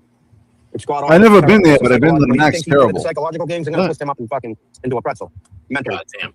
Before they even put their hands on God it. damn. And I like that making changes. Now, yes, he has the right to go to see Epic Copies, but he knew what would happen if he was seen. Oh, how about this? Was that right, Brian? Let's just say you walk out and they start saying some stuff to you. Why wouldn't maybe just walk away, right? You just walk on by. Why should he? Walk on by. Why You just should he? walk on by? I don't know. Will that be played in court? Is Why that would something it? that will enter evidence? That stream, that clip? Why does he have to fucking walk on by getting attacked by fucking 10 people? Why does he have to do that? He can't say something back. They can say shit to him, but he can't say anything back, Brian. That's why you're a pussy, right? That's why you're a pussy, right? Why don't you just walk away? Why don't you just walk away? So you're giving them the First Amendment right to say all the shit that they said to him, but he can't say anything fucking back, right? That's what's wrong with your bitch ass, Brian. That's what's wrong with you. So that's just going to be something for a jury to decide and look at.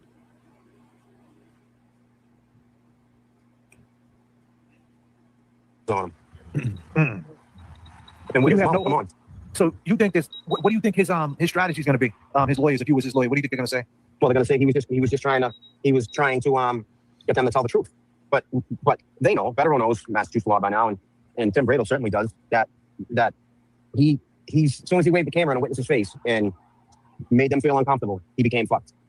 And they're gonna say, oh, that wasn't his intentions. His intentions was to promote a proper investigation for John O'Keefe for his death, and he just wanted them to tell the truth. The truth, yeah.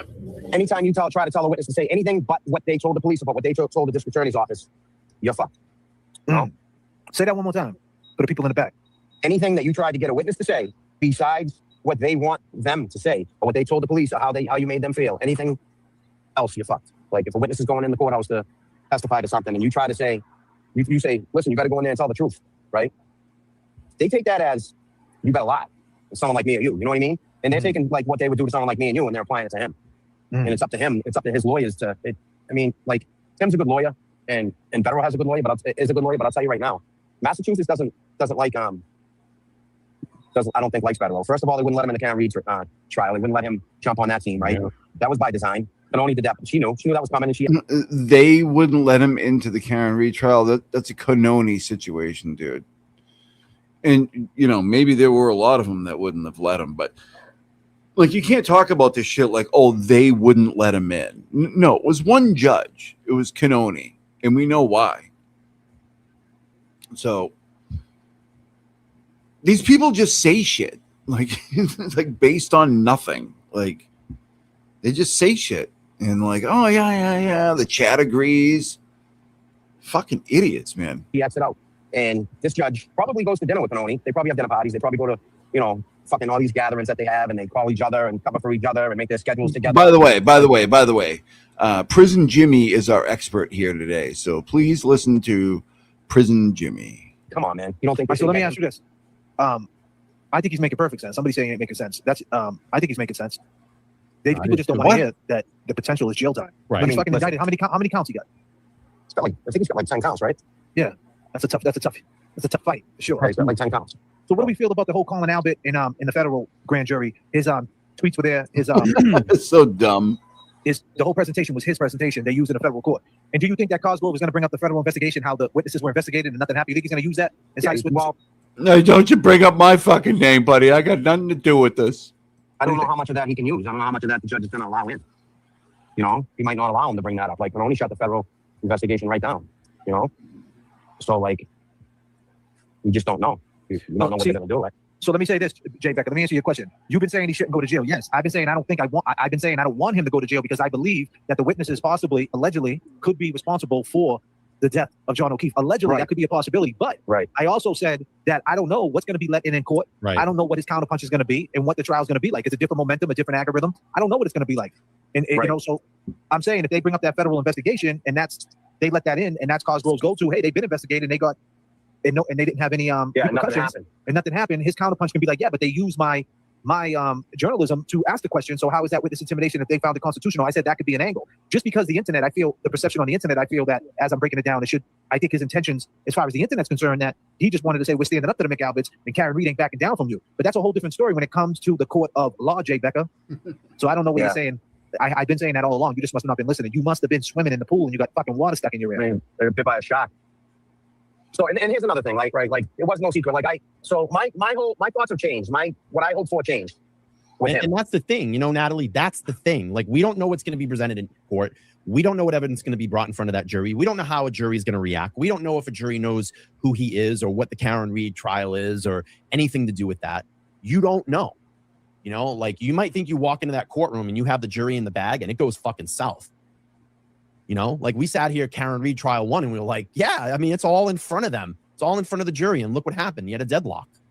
We thought it was a sure win the way that it was all presented. And you had a deadlock. And then you had to go back in trial 2 and show more to the jury. And that could happen in TB's case. It could be a deadlock. And then you got to turn around and say, is the DA going to prosecute it again? Are they going to spend the money and go through all of that again? I don't know. Shout out to my laughy emoji. I love you. Can you imagine? This is what you're doing on a Friday night. You've been clocked in at 31 minutes so far. That stim. You love me. You're here watching 31 minutes of stim. Your fucking screen's going to get burnt out. What? Yeah, and that's the thing, is that they don't want to look at both sides of it. They don't want to look at both sides of it. You have to look at both sides. Yeah, I know, Lily, but I like this hat. I really do like this hat, and it's also in protest, kind of. I feel. I do like this hat. It's a good fitting hat. For reality, you could get a jury that gets in there and loves Turtle Boy, and it doesn't even have to go an hour in deliberation. No, he didn't do anything, and that's it. He's out. He's free. He's running.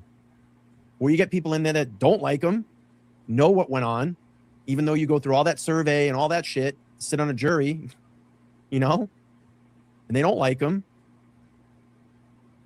And that's it. Convicted, boom, that's it. Convicted, So boom, it's that's it. I mean, it's 50-50 right now. Dipty. All right, let's play. So, Brando, so I don't want to see this dude.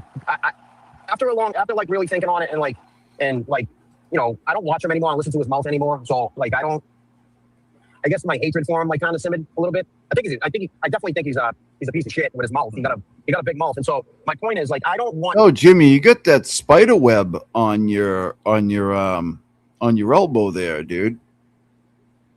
You see that spider web there? Anybody in the chat know what that means? Go ahead. I will. I'll take any recommendations. It's not that he's a fan of Charlotte's Web, like the movie, but if anybody knows, please tell me. Because if you've been around a little bit, you might know. I don't want him to go to jail. I don't want him to go to jail. But in this, And I want to make that very clear too. I don't either. I've never said that. I don't want anybody to go to jail. That's like a recurring theme that these people think that I continue to say that I want him to go to jail. I don't want to go to jail. So that's false information. I've said it over and over again, millions of times. And I don't know where that gets in the fucking rattle can brain, the spray balls fucking rattling around in there. There's other people that are in my chat that are like, no, I want him to immediately go to jail. I haven't said that. the reason for it, first reason is he shouldn't go to jail. They orchestrated this case against him. There's no doubt about that, right? No doubt. They orchestrated this case against him. The case was brought by design. It's a fake case. They're fake charges.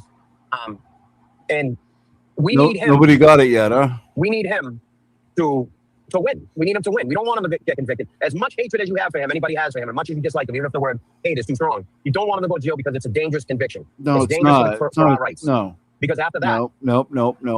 guess what happens? No. They keep doing it to people. And then Right. reporters can't knock on doors. Doesn't Reporters mean can't any ask of those questions. things. And people can't support, what they believe is moral.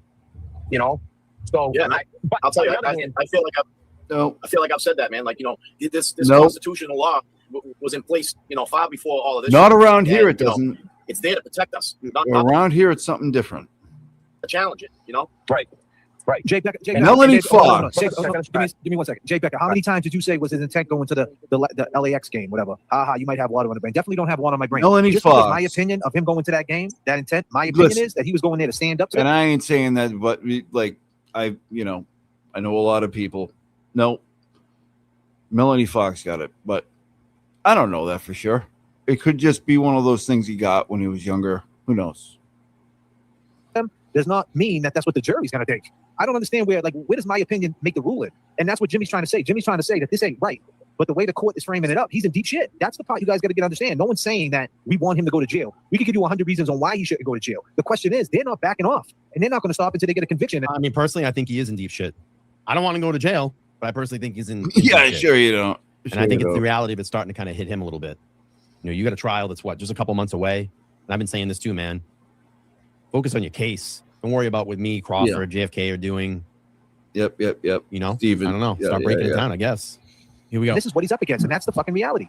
That's Go ahead, Jimmy. Listen. So, and the other part of it is the other part of it. I've known a lot of people, I've known a lot of bad people along the way, a lot of them. That's what they don't get. These guys fucking they walk around like they walk. Oh, I know this dude. I know a lot of people, a lot of bad people. Okay, so maybe not bad people. It's people that have done a lot of time. Some of these guys are the sweetest guys you ever fucking seen in your life, to be honest with you. And I know where these things come from. I know what these things mean. So, whatever. But that doesn't mean that everybody that has, that marking is, that thing. You know what I mean? It just doesn't. Around here, it kind of does. Because and I don't even want to get into the fucking jail shit because I don't want to talk like Randall. I'm no prison expert or anything, which he claims to be, but whatever. I'm not even going to get into it. Is that so as much as I don't want him to go to jail, I want him to go to a place. I want him to be in a situation where he doesn't have his keyboard and he doesn't have his fucking his text screen and his Right. he doesn't have anything but these when he runs his mouth in a place where it doesn't matter if you call the police. The police are coming anyways. You're getting to beef up the max. The police are coming, but they're gonna watch until you're finished, until whatever, until either you're finished beating on the dude or the dude's finished beating on you. They watch, they wait, and then they cuff you up. And I would love to see him run his mouth to somebody in a situation like that, right? When he can't fucking block you and fucking mute you. He can't mute somebody after he tells them to you're a fucking crackhead. Like he called all them dudes in the jail a crackhead. Like you can't mute somebody after you call him a crackhead or do something that's you're not supposed to do there, which he's bound to do within his first fucking few hours there, right? Yeah, that's one thing too. I mean, it's different. You go into jail, people are going to size you up right away. I know every people keeps laughing about this. Oh, you're telling them about jail advice. I've watched enough fucking shows to understand how the first couple of days, weeks. I watched enough fucking shows. Did he just fucking say that? Hold on. Hold the fuck on. Brian, have you ever been to jail?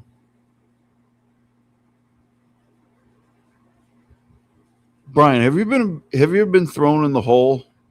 Do you fucking have any idea what you're talking about? Any.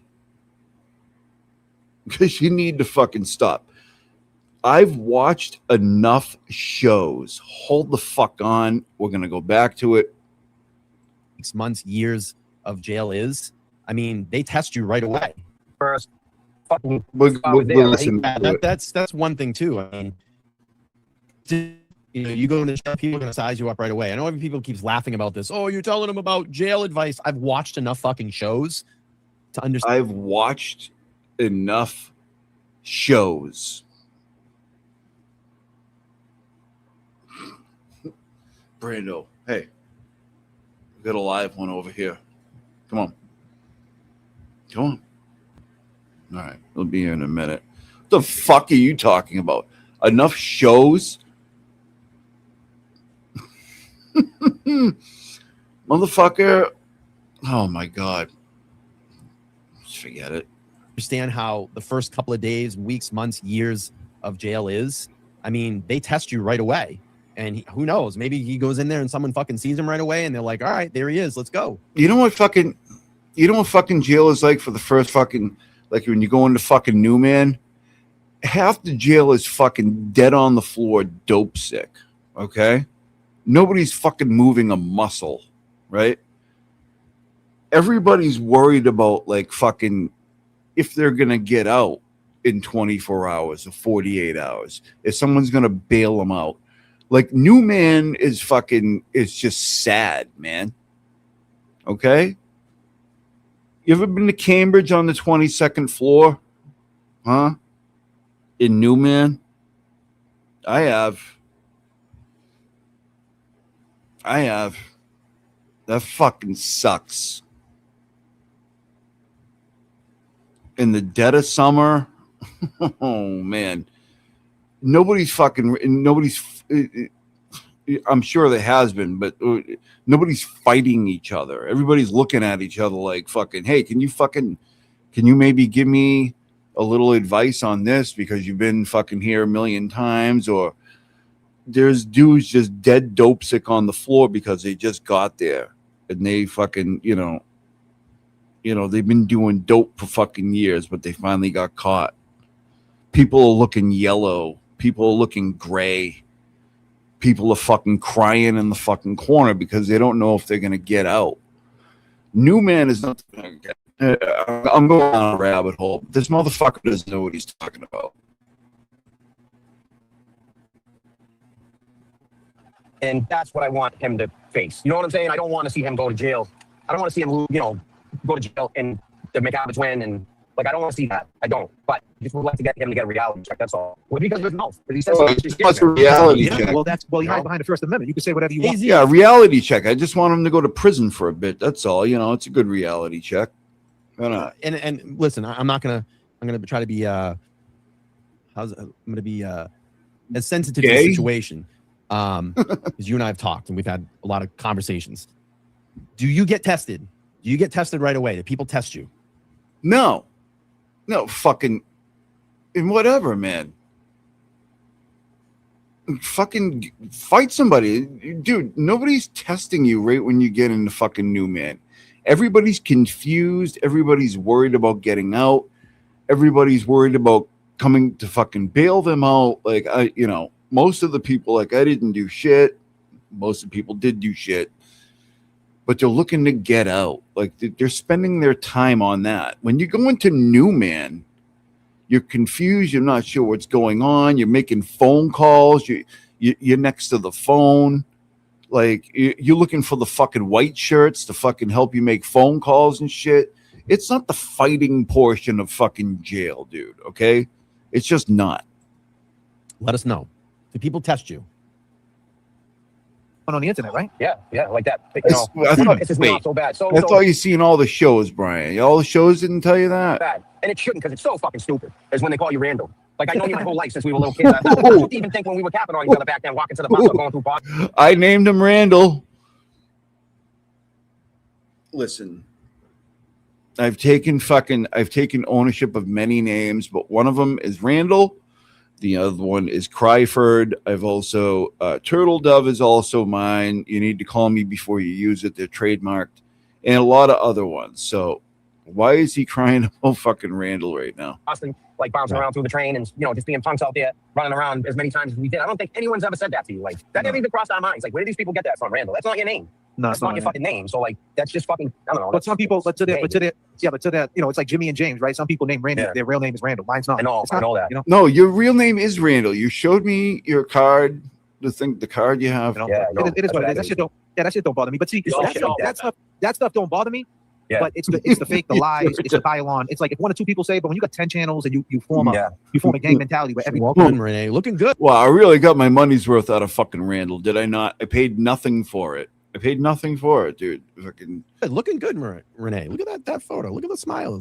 Beautiful smile. The hair's looking good. You look like Karen.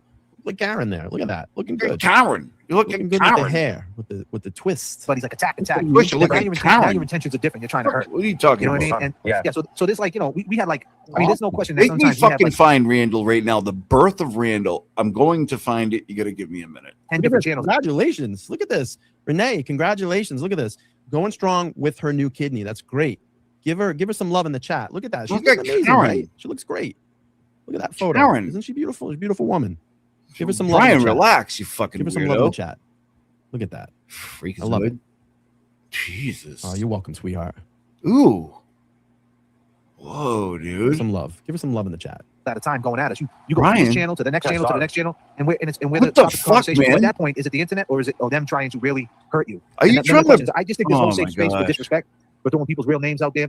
Because when you have that mentality that it's no holds barred, the people What in the did chat you just do start to that taking their lady? own, investigations, going through your social media, taking pictures of your family members, getting your phone number, calling your family members, putting your family pictures Good up Lord. for avatars and things like that. And that's what they curate. They cultivate that You look behavior. like And that's Karen. the shit that's whack. You know, and that's not First Amendment. Karen. That's not trolling. That's disrespect. Right. I agree. Waddle. I agree. And that like people just want to hurt people. Like that shit that immature You just want to hurt people. people that haven't lived life. Like that's what people do that like have never been. I don't know, man.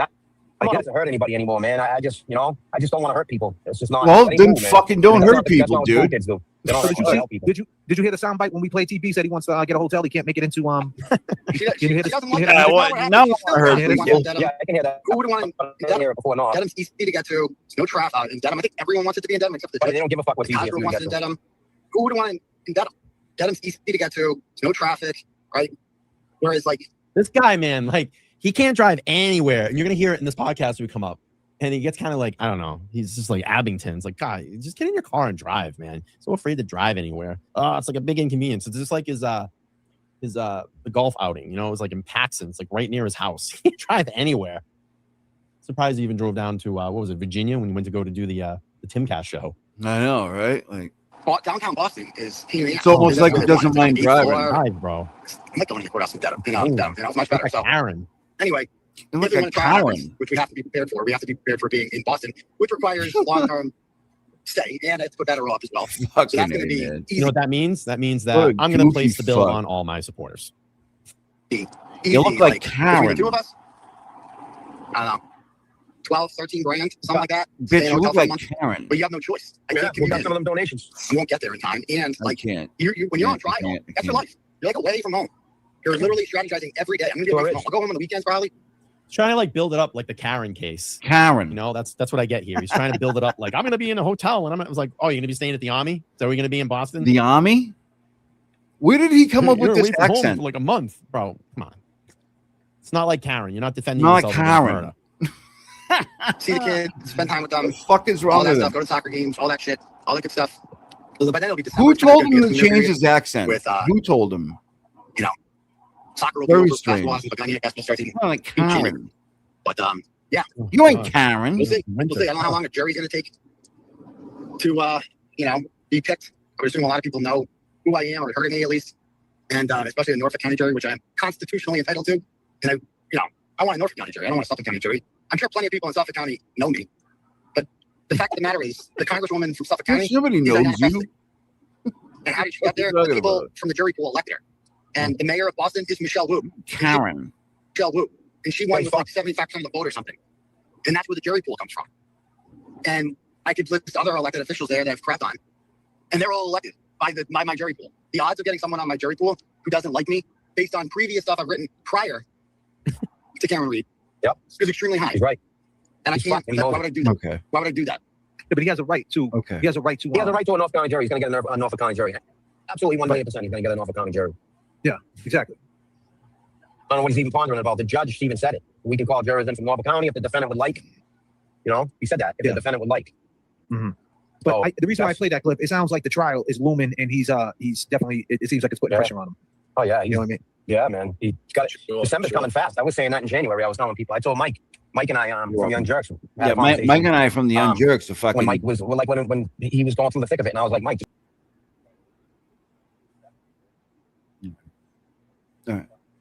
All right, we're taking a palate cleanser, okay? We're going to go back to the birth of Randall. And I want you to hear this, right? And I want you to see how comatose Kevy Kev is during this. And it's one of the all-time greats, okay? So please stick with me while we play this. And I'm going to stop that thing, and then I'm going to do this, and I'm going to share that, and I'm going to do this, and then I'm going to okay, check this out. This is the birth of Randall, everybody. In case you don't know, I take full ownership of this shit. Who the fuck is calling me? God damn. Hold on a minute, people. I'm so sorry. Give me 1 minute.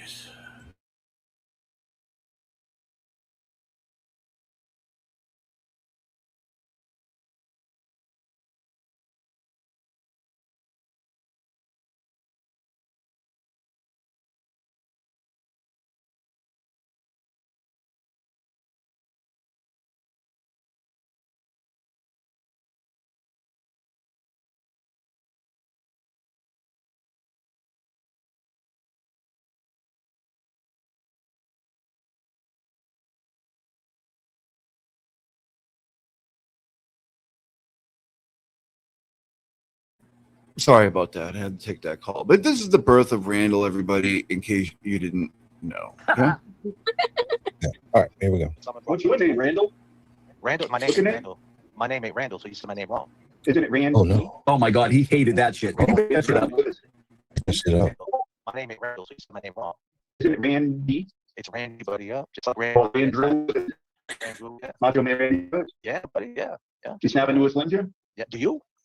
Sometimes. How many push-ups can you do straight? I don't know, 50? 50 straight? You still can get 50 straight? Prove it. Yeah, maybe We're 45. turning this into an internet push-up competition. He literally asked me how many push-ups I can do. And then he got mad because he said, you seem to be online a lot. He's always had this problem with me. You seem to be online all the time whenever I go online. I'm like, wouldn't you have to be online to know when I'm online? He's like, I don't get it. I just check in. he's fucking so stupid. I don't get it. I love this whole, like he's I know.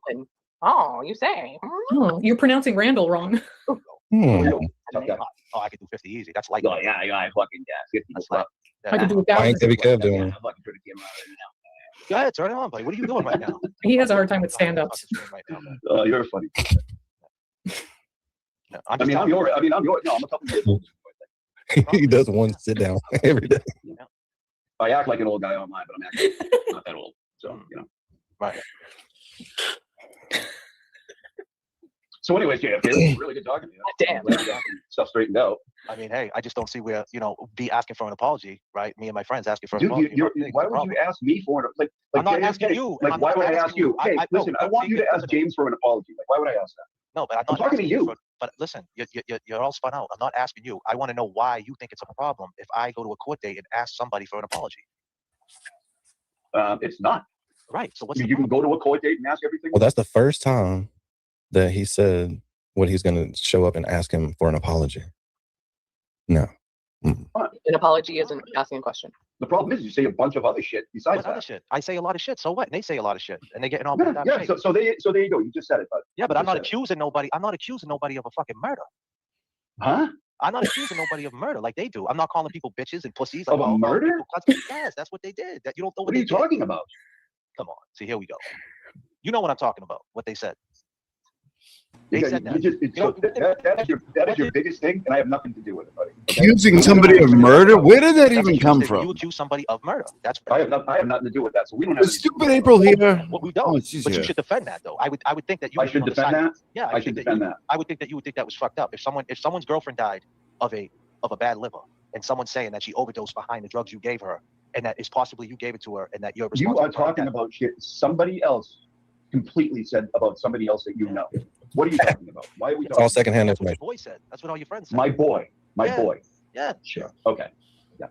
I'm responsible for my boy. But I'm saying, would you not, if you talk to these guys, the Glare, would you say that was wrong that he said that? I mean, would I say it? I wouldn't say it. No, would you say he was wrong? You're telling me you told me tonight I'm so wrong. I'm a pussy. I mean, is it would you wrong? tell him that? That's between him and whoever is saying it. So let me ask you this. So Where's James? I don't know. Tell him to call him. So I asked the Glare, I said, if I ask you the question for an apology, right, what's going to be his answer? You know what he said his answer is going to be? Stupid April's here. She was there. I mean, this is ancient history, like in KFR land, you know, or FKR land, whatever the fuck it's called. Like, I don't even know what it's called anymore. This is like ancient history. This is October or November. No, this was actually later than that. This might have been like January. Yeah. It seems like eons ago. Yeah. Well, there it is. Yeah. And then the follow up to that. The follow up to that is this one. Yeah. Here we go. This was the same day, I believe. Said one thing. Meet me down the 23rd. I'll ask you a question. That's all I said. Yeah, so fucking. This is what you said. This is what A lot of grown men on the planet. JFK's. Tell me, yeah. That JFK's afraid to go to Turtle Boy's house because he's a Georgia boy or some shit, but he'll go to Tennessee. Nope, never said that. Something like that. Paraphrase. Never said that. You want to know what I said? Tell me, yeah. You want to know what I said? Yeah, go I ahead. said I find it funny that JFK is threatening to go to these other places like Tennessee and Mississippi where Danny lives. I'll be right back. But he never goes to the close places like, for instance, the Cape or like, Holden where Turtle Boy. He never threatened to go there. Why is that? It's a lot closer. Is it though? For me, it is. I don't know. I mean, you seem to be Boston-based, except when you're in Atlanta. So You try to know a lot of things. I didn't like that. Swampscott. You're in Swampscott, Massachusetts. Yeah, chilling. Right by the Well, beach, I we got would. a seal population over here. Now. Listen, you gotta watch out for those sharks. They're gonna get you. Yeah, They're will. gonna get you. Yeah. But what I would say is Swampscott is a lot closer to the Cape, for instance, To the Cape. Why you want me to go to the Cape? You could come down on the 23rd. Tennessee I don't want or to drive. Mississippi. Like, why don't you? But why do you ever assume go to that's those where I'm places? going? Why do you think I'm going there? Because I said it. You believe what I say now? I don't know. Like, why would you go to these far away places? It seems like you don't want to go there at all. You want to threaten to say you're gonna go there. Damn. I can say whatever I want, right? It's a free country. Damn. Yeah, so you talk shit. See, Danny, I mentioned Mississippi. Damn. I heard I it. see G. Took it to the I mentioned Mississippi. You seem to be threatening to go there. You seem to be threatening to go to. I see G. Took it to him. Oh, it is. He says for what? That's crazy. Witness intimidation. Who said Let me ask you witness this. If I intimidation? go, you know who said it. Let's start. You're doing the job of a pussy right now. Is what I'm you're doing. Okay, keep talking. Go ahead. I'm a pussy. Keep going. Yep. Well, there you go. Yeah. So that was fun. That was fun times. You guys want to go back to a little more BLT? Or like, what's going on? Let me see what's going on here. Okay. I got to check in with you people. You know what? Okay, let's do this. Ow. God damn it. That must have been loud. Sorry. Boom, boom, boom. I'm going to go from, because it's just easier. I like to imagine the birth of Randall was the doctor said, "It's a boy." And then the baby said, "Would you believe it?" It surprised everyone. Yeah, you ain't kidding, BLT. There's probably only 10 people that understand the nuance of that message. So I appreciate that. Okay, what else we got? Sasquatch is real. Oh, thank you, Sasquatch, for showing up, being interdimensional, and coming into our reality. Thank you very much. Hellfish Haven gifted 10 Costa G memberships. Thank you, Hellfish Haven. It's awesome of you. Appreciate that. Hellfish Haven again became a YouTube member. Thank you so much. That's awesome. We love Hellfish Haven around here. I can't post a super. I say his name. Is to the Kitty Treat Fund. Okay. Thank you, Joey Callahan. Did I already go through this? I might have. All about winter white snow. Yeah, we did that. But anyways, thank everybody for supporting. Listen, it's going to be up to you guys. I don't know. What even is today? Friday? What's going on? You guys want to go somewhere else? Do we want to watch more Brian? Do we want to watch more Brian? The Moon's Under Her Clammy show is on. I mean, I don't know. That doesn't look like a lot of fun. We can check out more Brian if you want. We'll keep it going for a bit. Huh? Yeah, we got a good little crowd here. Why not? Fuck it. All right, let's do it.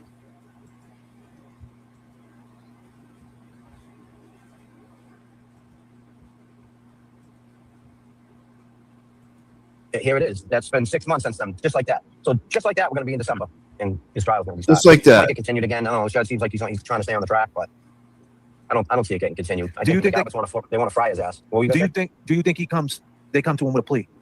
Yeah. Oh yeah. He's never going to take one though. What do you think? What if he was going to guess? What do you think the plea would be? Probably. I agree that he's never going to take one because I think everything is going to ride on this. You know, that whole the whole thing. You know, the whole tough guy thing behind the screen. The whole tough guy the whole he's got to I mean, and ultimately, if you do go to trial and you lose, the consequences obviously could be worse. But it's all it's playing into the whole theme, the whole image. And I have no idea what his fucking lawyers are going to tell him, but I don't think he's going to take it. I don't think he'll take it either.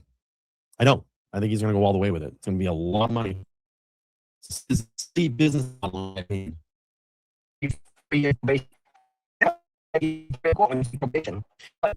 My last no time for this.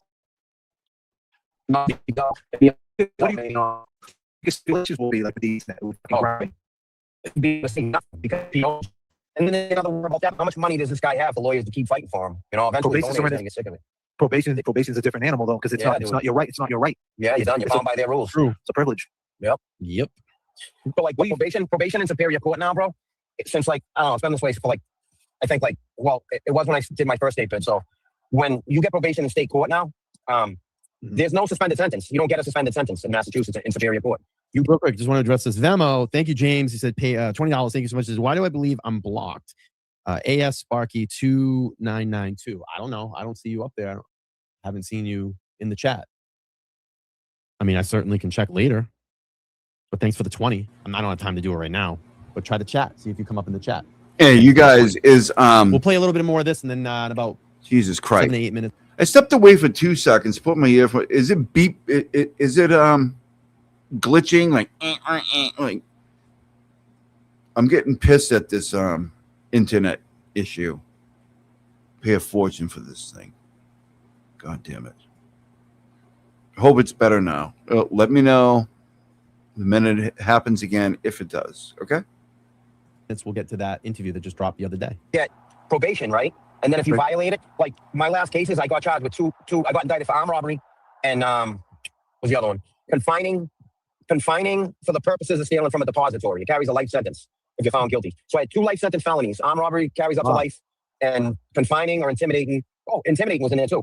Intimidating or confining for the purposes of stealing from a depository carries up to a life sentence. So I got 6 years for the armed robbery, and I got 3 years probation for the confining part. But if I violated that probation, you're fucked. It's just like pleading guilty, right? Yep. In court, Max and sentence. being at the judge's mercy. Like he can give you any number of years up to life. So whatever his convictions carry, if he's on probation for intimidating witness, I think it's like 10 years is the max. If he takes probation or if he's given probation, when he violates, if he violates, the judge can give him up to 10 years. You can give him 1 day. So you got to be fucking. If you get probation, you got to be squeaky fucking clean, because you get 1 violation, they can drag your ass back in court, and bam, you get the max sentence. Could be 10 years.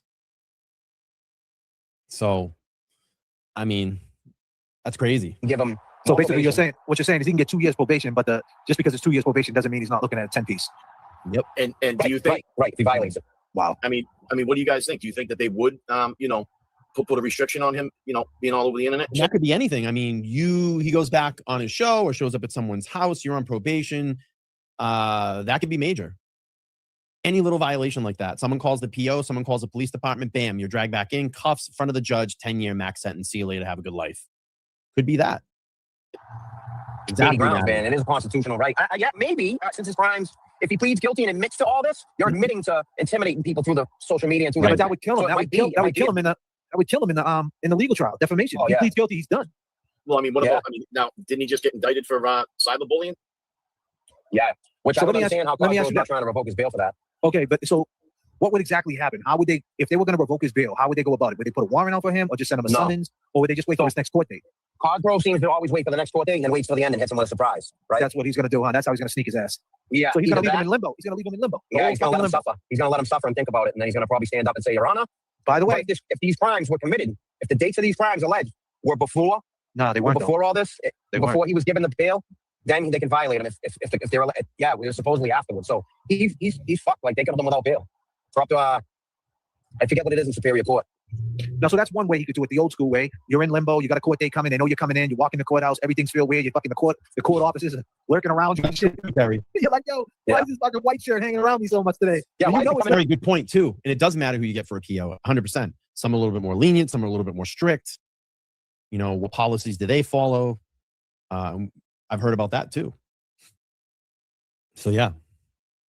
me. I'm out on bail. Like, I'm good. Yeah, I'm good. Oh, no. Rose, Right, thanks so for the but five. that's one way they could do always it. at the end. He's like, you're on the one last thing. Yeah.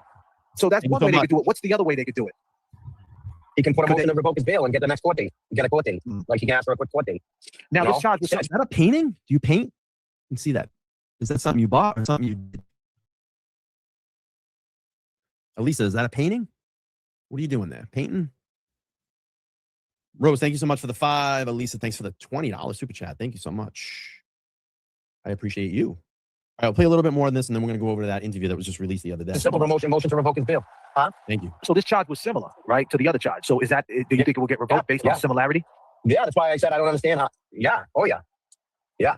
So why, can you explain a little bit about getting your bail revoked? Like what would have to be the reason to get his bail revoked? It would have to be a similar charge. Am I correct? Just an indictment. No, just any arrest, indictment. An arrest, yeah. Indictment. Any arrest or indictment. You can get. Remember when we were younger? Like, you could just keep getting bailed out and bailed out. You had the money to bail out. The judge said it. Like, say I was out on a $300 bail. Then they made it I got arrested for something else. $1,000 bail. Pay it. Now I'm out on a $1,000 bail and a $300 bail. Get arrested again.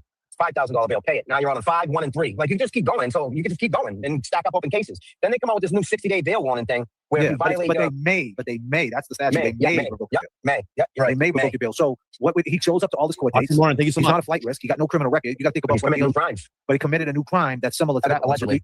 Allegedly. Do you think that will hold him? Your opinion? Do you think they get the revocation of detain him? I think it's a strong possibility. Strong possibility. You know? Cosgrove is going for detain him. Oh yeah. Yep. Wow. And then it's until your trial. Then it's your trial. Yeah. They'll keep doing it. Like, they'll say 60 days or 180 days or whatever it is in Superior Court. I think it's 180 days in Superior Court. But once you get there to the 100, like me, if it was me, it did happen to me. So when I got there, all he did was just ask for another 180 days and just did it again. It's not, you don't get held for 180 days. You get held like until you try. They do it for 180 days, but 9 times out of 10, they don't let you out in 180 days or the 80 days, 90 days or whatever. What's Like, it called you got lucky the first time? it just slipped my mind. What's all the phone records called that got leaked? What's it called? Extraction? What's it called? Phone extraction. I just slipped my mind. Extraction report? Yeah. Extraction, right? reports? Yeah. Everything that was abstracted from his phone. Do you think that Meredith leaked that or he leaked that? A lot of people are saying that they think he did it. I think he did it. You think he did it? Why would you think he would do such a thing to put that business out on the street? And does that help Karen Reed? I didn't see it. I don't see what I never saw it. So Well, the abstract report, well, it's in the Gresham Boss article. Extraction. That's the word I'm looking for. Yeah, I'm saying abstract. I'll tell you, Idaho, that's a place I want to go out to. I want to go out there. I want to see the Pacific Northwest, Washington, Oregon. I haven't seen California yet, but I want to go hit all those places. Definitely on my bucket list.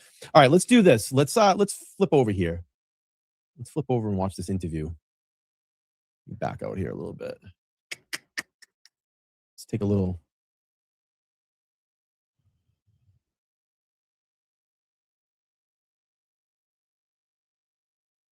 All right, let's do this. Let's check this out. All right, let's play through this. So this was dropped the other day. The overt. Mark's a PI. I think he's done some work for Turtle Boy, and he's got a new show. Had him come out and do an hour with him the other day. I don't know if anybody's seen this yet, but we're gonna play through it. Here we go.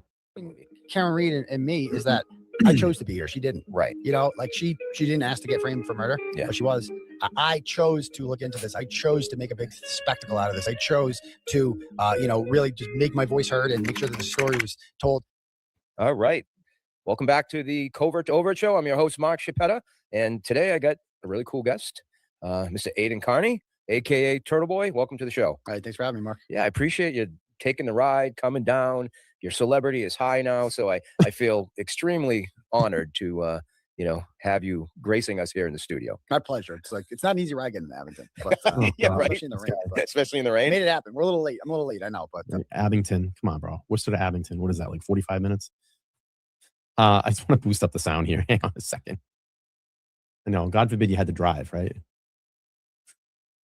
But let's face it, and we'll touch on it in a little while. You have go buy Datum every time. Had it spray tan. Is he spray tanning? It's like, come on, dude. You're gonna be on a podcast. Let's put a collared shirt on. And we drive by there, you're like, I never want to go back there, obviously. And you still remember your 2 months there vividly. It was the longest 60 days of your life. And just vow to never go back. But as long as these charges exist, I mean, I got out in February of 24, and it is now July of 26. We're talking 2.5 years later. Yeah. And the charges that I had my Brian, he has like he spends a lot of time outside. He's like at a pool and shit. dude, you got a fucking wig. What are you talking about, bro? Is that a spray tan? No, I think that's from the sun.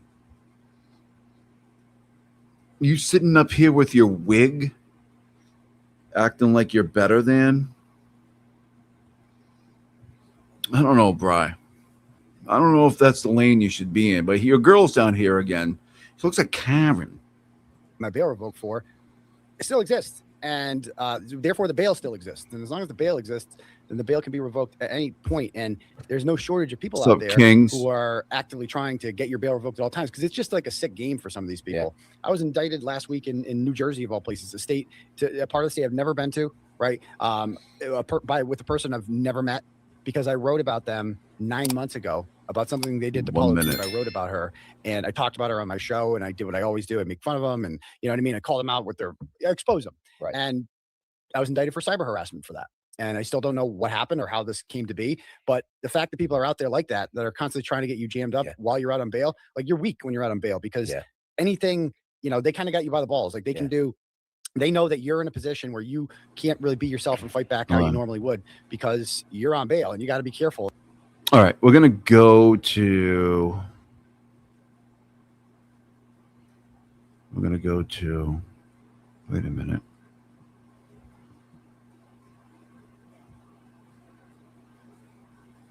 Did we already go past it?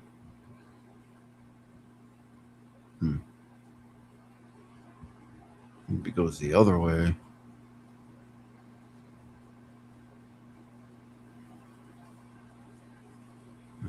All right.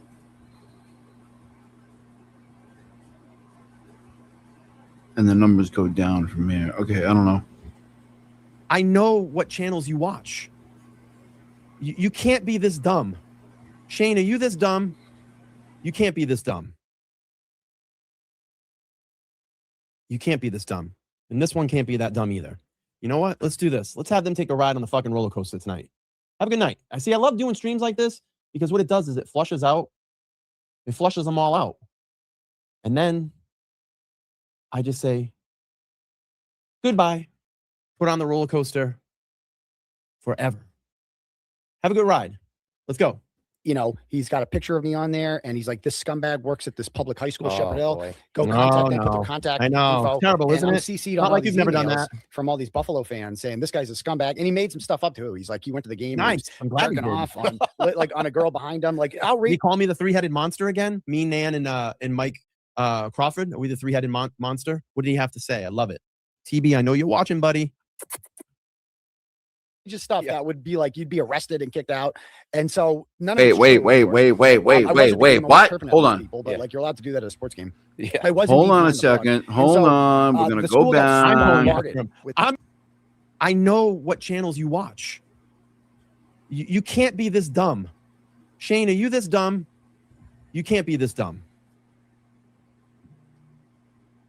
You can't be this dumb.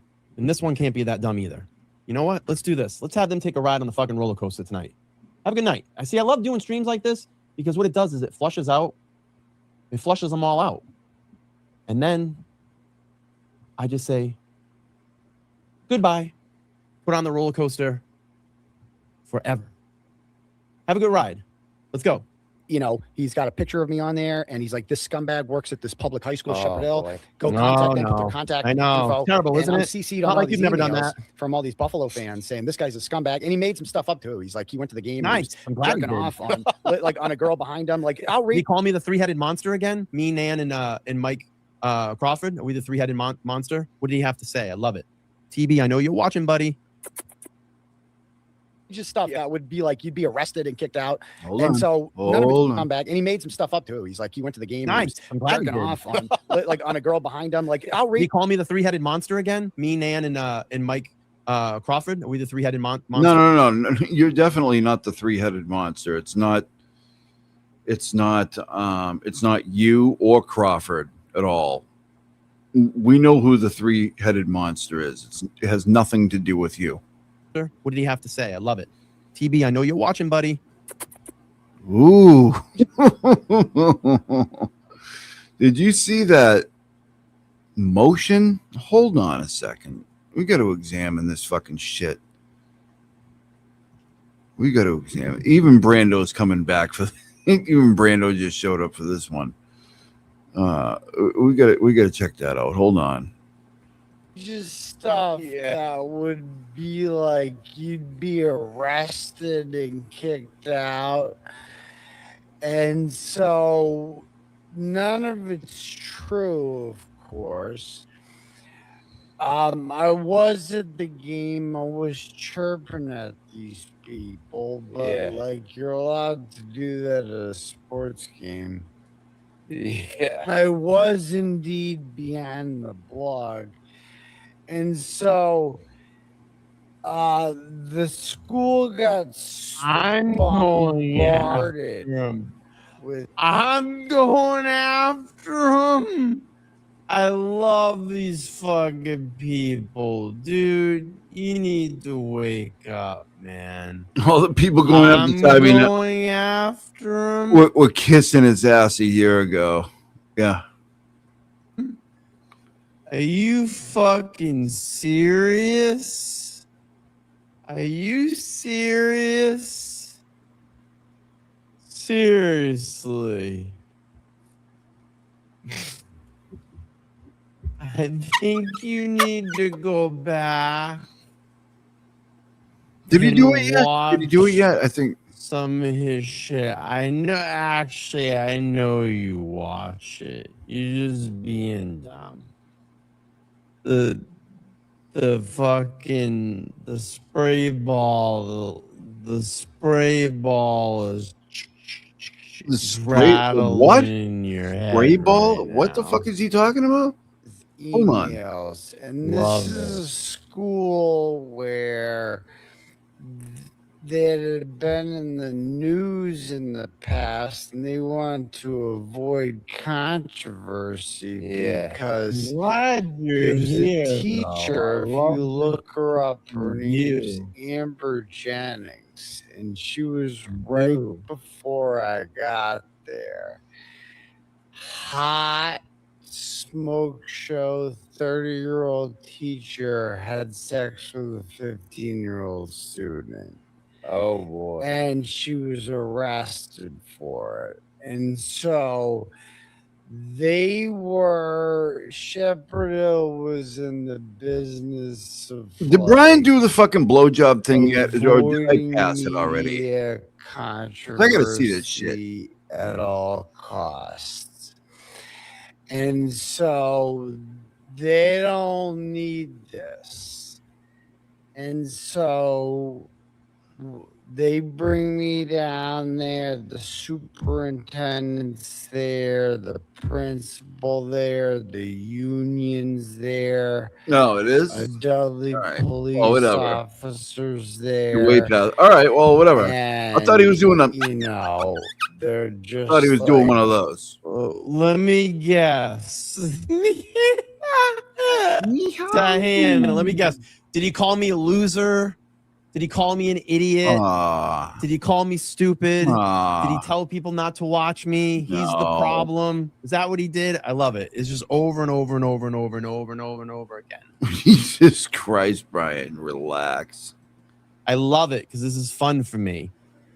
It's a lot of fun. I love doing this. Tell me, is that what he said? He's a loser, and don't watch him.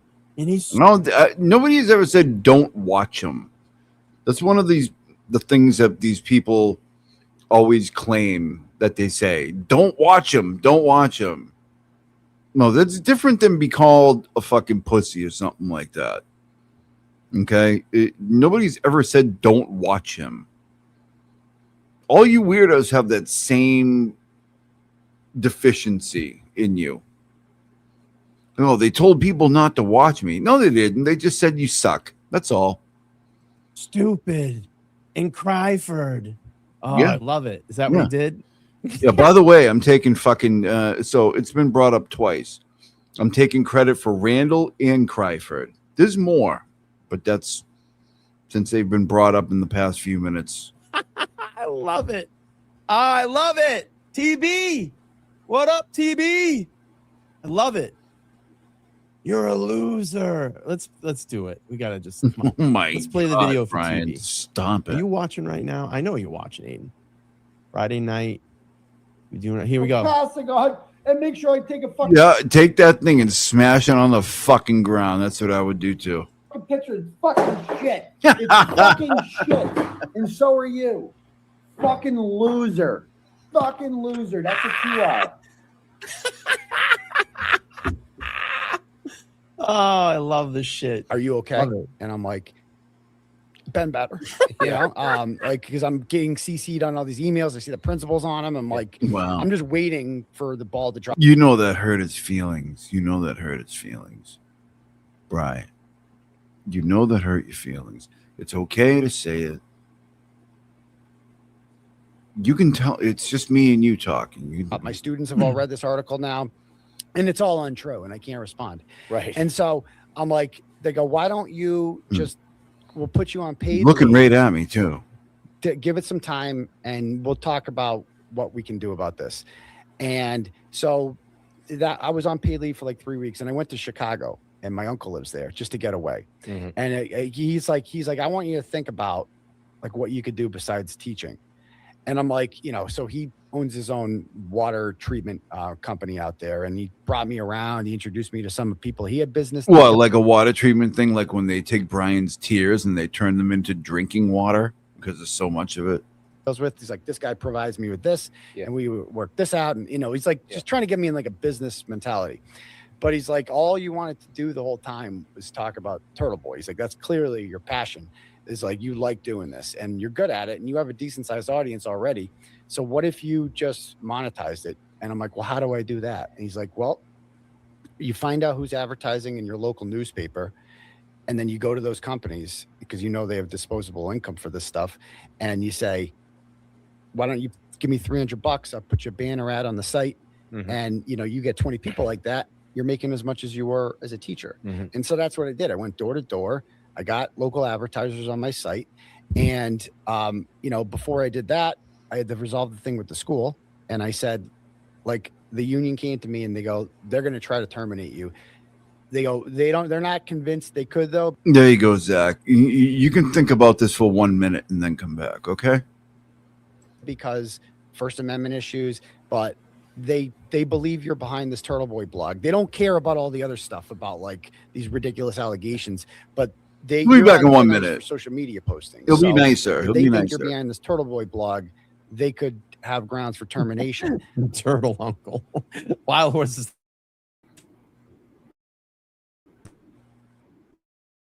Friday night, having some fun. I got my laughy emoji up there that's burning their fucking thumb off.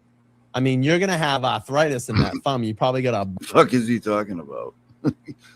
My laughy emoji burning their thumb off? Where is that? blister on it right now, a blood blister. A blood Fucking blister. screen's wearing out. A bub blister. You know, Brian's really took on a fucking Boston accent lately. Huh, kid? I'll fucking punch your fucking dick loose, kid. Huh? You want to fucking try me? Meet me down in fucking Salty, you fucking punk bitch. Fuck. I'll punch your fucking dick loose. Meet me down at Great Brook Valley in Worcester, you fucking bitch. Huh? Come on. Brian with this new accent, man. It's just too much. I love it. Out on your iPhone. Oh, I love it. I love doing streams with JFK. I've been up on his panel before. Turtle Uncle. Uncle Turtle. Oh, shit. All right, let's keep Or going. they offered me a full year salary and letters of recommendation and all this stuff if I just walked away. And so no brainer. Yeah, I'm like, so that I saw that as like a nest egg. Like, this is like, if I'm going to turn Turtle Boy into, I need to eat. In the Invested meantime. back into this Turtle Right. Boy project. And so like, and just, I need to be able to pay my bills while I'm getting this company started up. Basically, it is a business. So I turned it from, you know, Jay-Z once said that I'm not a businessman. I'm a businessman. And that's the way I viewed this. Is like Turtle Boy was a business, like, right? And so like, why not me? And so I started getting local advertisers and all this stuff. I quit teaching. I left that behind, and I was still quasi anonymous, but people kind of knew who I was. And, it's grown from there. And I keep. So AC says, okay, this is weird. The difference between you and TB is that he literally makes comments and responds to things and then moves on to the next. That's what he does. And I'm not saying he's right, but have you been around for the last year? Did you bump your head? I think she's saying you're a fucking pussy is what she's saying. You must have bumped your head somewhere. No, she didn't. Or maybe the spray can is the ball's rattling right now. Right? Fuck is that? He moves on. He's still. She's not a spray paint can. Stop it. Harassing one of his girlfriends that he had like 10 years ago. That's clearly moved on with her life, moved to a completely different state, is now married, and her name still comes up. Leah Genduso? Yeah, it does. Not lately though. I haven't fucking. This dude's been at it for me for a fucking year. At it for me? God, Brian. Oh my God. All right. Writing the more Brian, I write stop. about, I was a local guy. Brian, I want to go home. Please take me home. I've seen enough. You're getting angry. I would like to. Worcester guy first, so I would write about Worcester-centric issues. But then I would write about, expand east where all the people are. And I'd write about things in the South Shore and the North Shore and in Boston. And people out there start following you. And so the more stories I wrote, I would write 3 or 4 blogs a day. And, and I would write about scumbags like that. I've actually kind of went back and forth with Leah Gendu. So she doesn't seem a bit phased at all. She, whatever history is there, she seems fine about it. But Brian's upset about it for some reason. That was the big theme: scumbags and exposing corruption. And when you do that, it resonates with people because they don't like. As it turns out, people don't like scumbags. Did you drop the sports from it? I never really wrote about sports. It didn't sell.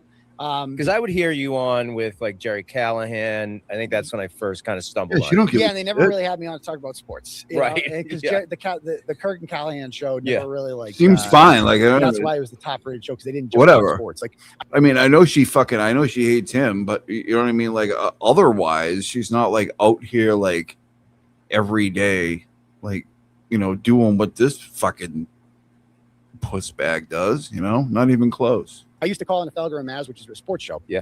And that's why I called it AidenFromWizard.com because I would call in there so much.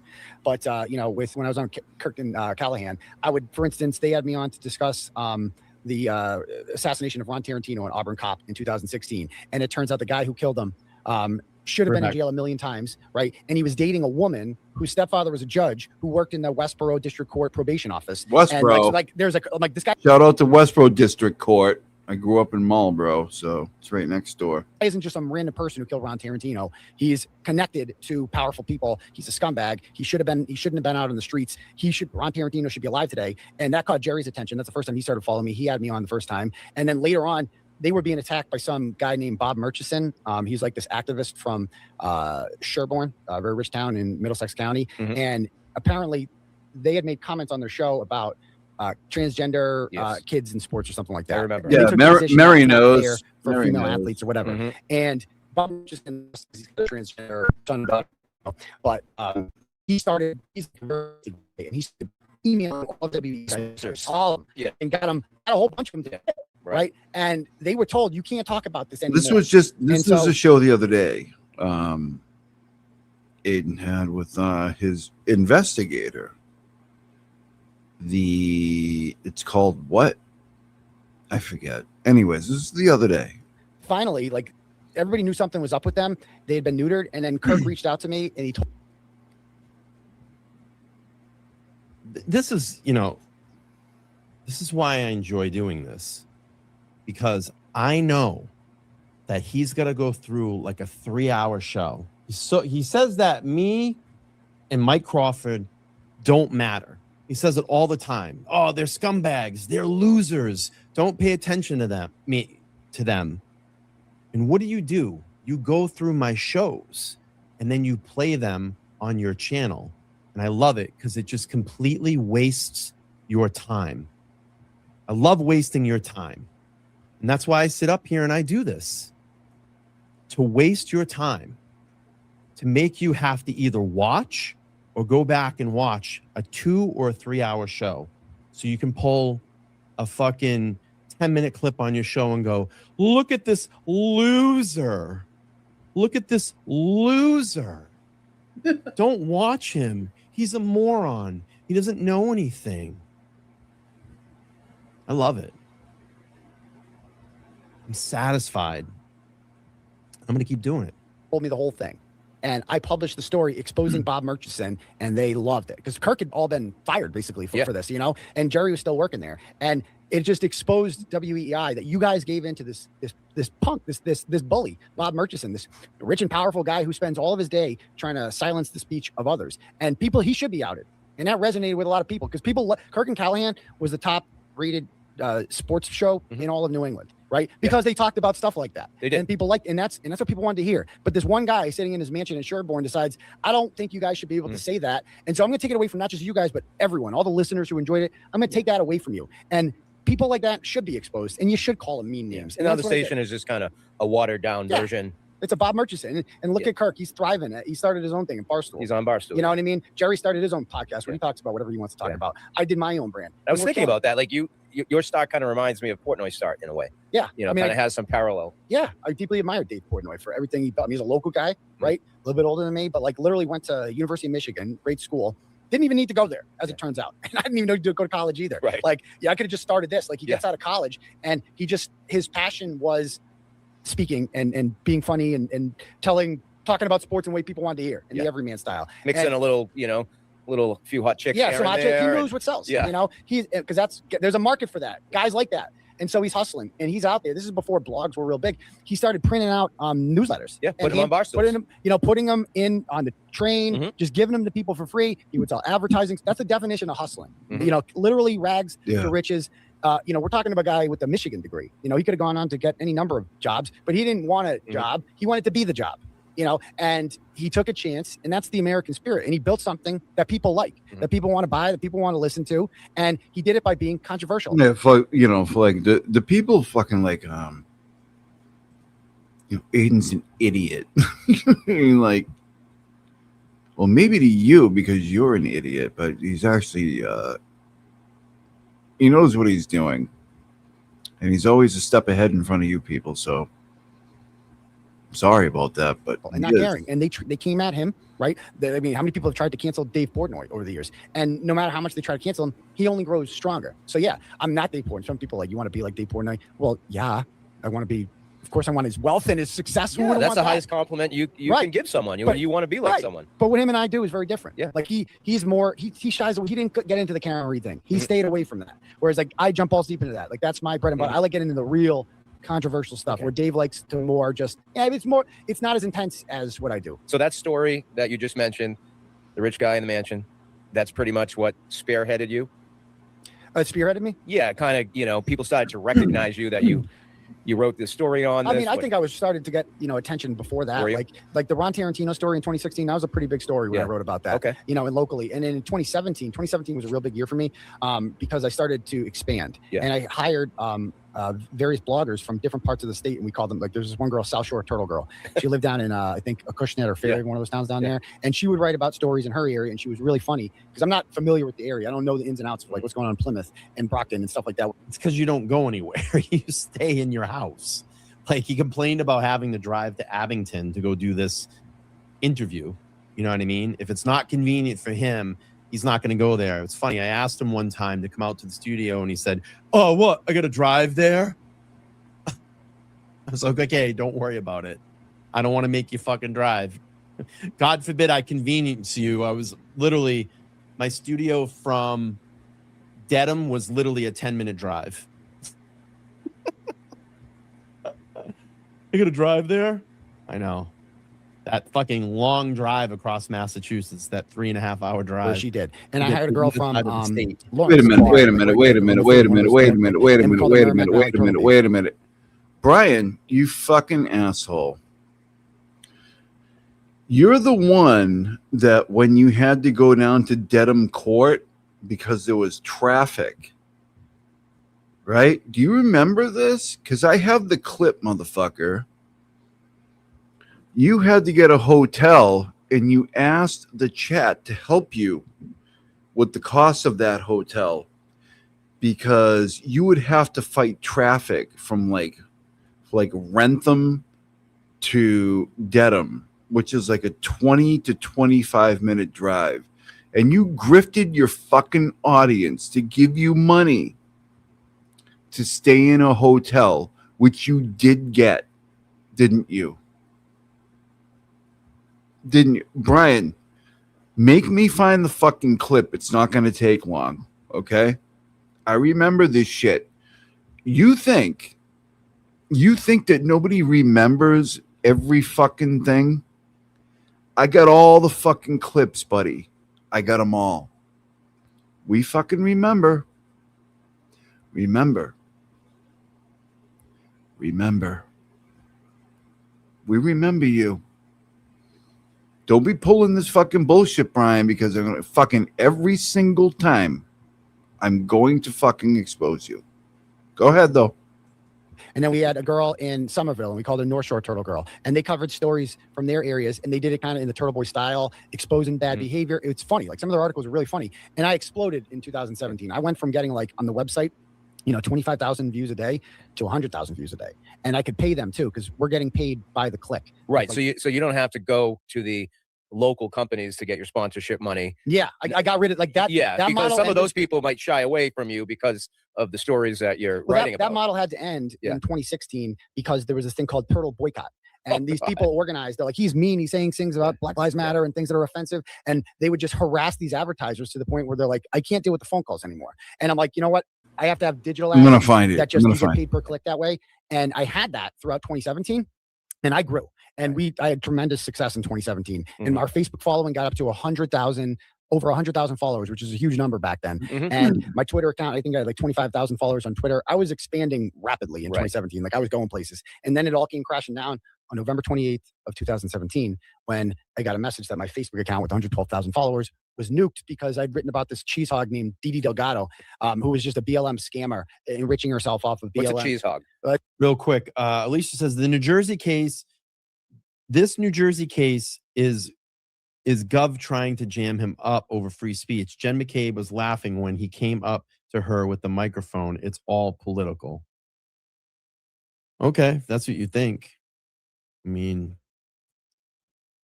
they're two completely different things, in my opinion. Yeah, it was in 2017. Yeah, Kay Peters was writing for him. But thanks for the $5. I appreciate it. Or here Just we I go. gave people funny names. Yeah. And so she was the cheese hog. So I called her cheese hog. And so this cheese hog, just this gross, disgusting pig who was like, somehow like a leader in the BLM movement was just, she was forcing white women to pay her reparations. She's like, and she had like a crew of white women that every month they had to hashtag done for Didi. They would send her money to like alleviate their guilt they have for being white. And she would accept it. And that's literally how she would make money, is she would force white women to pay her reparations. That's a hilarious story to me. And so I'm going to write about her. I exposed her, and the crazy white women that would give her reparations were like, he's racist, we're going to shut him down. And they just mass reported my Facebook page until it got removed permanently. And I couldn't get it back. And it was hard then to get my website out there because social media was the vehicle I used to get it out there. Like, if it's not on social media, people aren't seeing it. And they got my Twitter account banned. And then they got me kicked off of Google AdSense. And so I couldn't monetize my website. And I'm like, what am I going to do? And so I had to create a whole new website from scratch called tbdailynews.com. Karen Reed murder trial. If you don't know, Karen Reed is a Mansfield, Massachusetts woman that has been accused of driving over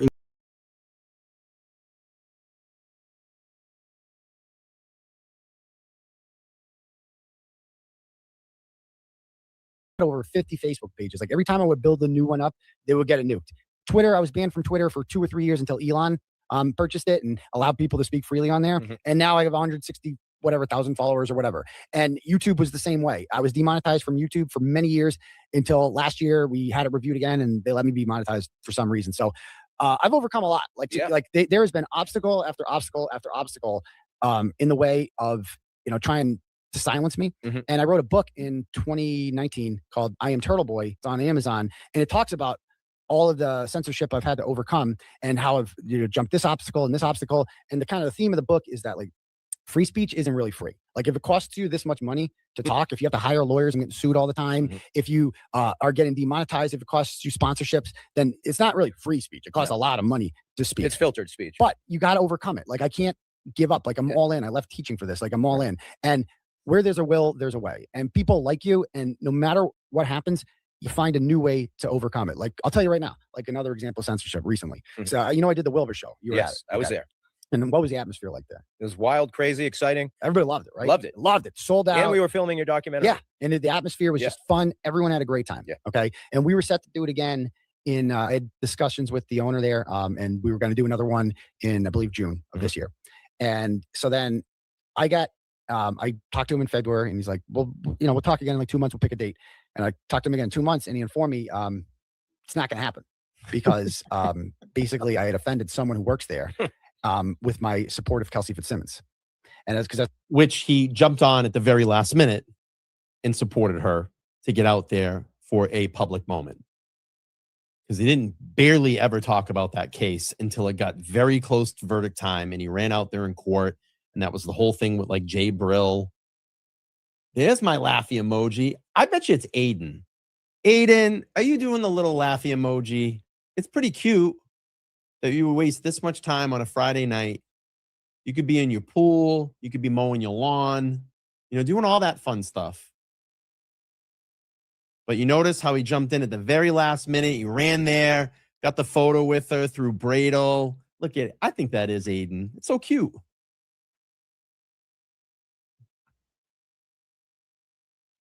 Then got her up on the channel for an interview. If I was Mazza Media, I would have been fucking pissed. I would have been fucking pissed. That dude came in and stole your spotlight right under your fucking feet, Mazza Media. Because you did a lot of fundraising for Kelsey. And I'll be honest with you, bro, you did a lot of hard work. You had all those shows on there, did a lot of fundraising. You raised a lot of... Bitch, don't talk about Mazza Media. You got no fucking right, dude. You're not even in his fucking league by a million miles, okay? By a million miles. What you're saying is bullshit right now. And you're just trying to fucking you're trying to go after Mazza Media because why, Bri? Dude, you're a fucking shitbag. When you go after people like Emily C and Mazza Media and fucking God forbid fucking anybody fucking else, like some other names, you're just showing how much of a fucking piece of shit you are, right? Mazza Media is fucking salt of the earth. You're a fucking worm. You're a fucking earthworm, okay? Stay the fuck away from Mazza Media. Stay the fuck away from Emily C.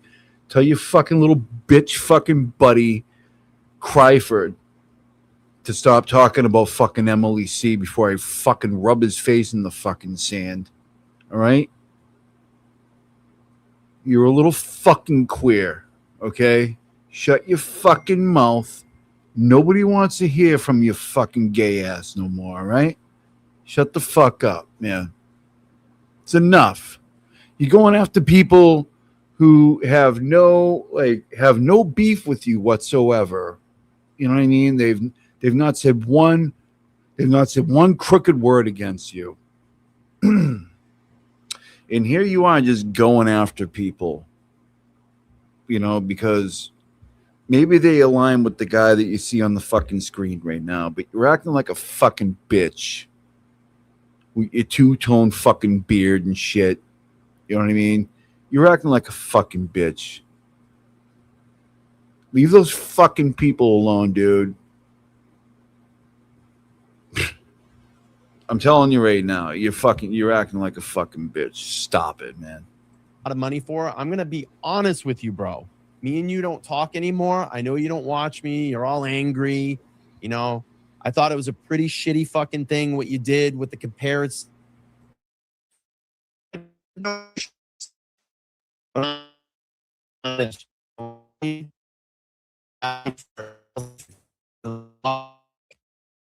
That isn't me, by the way. That's not me. That's not me. Out from under your legs steals your spotlight. Honestly, dude, you should have had that interview. You should have had that interview. You fucking, dude, you were talking about that case extensively. And I think you helped raise like what, $80,000 or something crazy. And this dude walks in one day behind your back, takes the carpet out from under your feet, and the next day he's got her on his show. That tells you how much that dude supports you. And I love it. You still ride along with him. You're a fucking turtle rider, bro. And this dude snatched that carpet right out from under your feet. Fucking A, man. Brian, you're such a little cucky fucking bastard, man. Look at you. Look at you. Look at you, man. With your two-tone fucking beard and your fucking plugs and your fucking 1992 fucking flannel on. Acting like Kurt fucking No Brain or some shit. Look at you, man. Going after people that don't even have a fucking beef against you, man. Look at you. You and Cryford have become the fucking doormats of fucking YouTube. Okay? Look at you. Billboard Brian and fucking Cryford. You guys are fucking jokes, man. You guys are jokes. Right? Just because you're jokes doesn't mean you get to go after people that have no beef with you. Like, leave Emily C alone. Leave fucking Mazur alone. They haven't said shit about you. And you're just being a little fucking pussy, aren't you, Brian? Are you going to jump off the roof of a fucking building, are you? Huh? Are you going to walk into oncoming traffic because Just Machado piled on you? Get the fuck out of here. Stop being a fucking bitch. Break out your fucking Fisher Price guitar and go back to fucking whatever the fuck you were talking about earlier. Fucking rock and roll fucking Jesus or whatever the fuck you thought you was. Come on, man. You're being a cucky little bitch. Have fun with that. Good stuff, Mazza. It turns out one of the people that works there is good friends with fucking Mazza. Justin I've done Leonard. shit Another to you. case that I Has said a fucking word against you, you fucking faggot.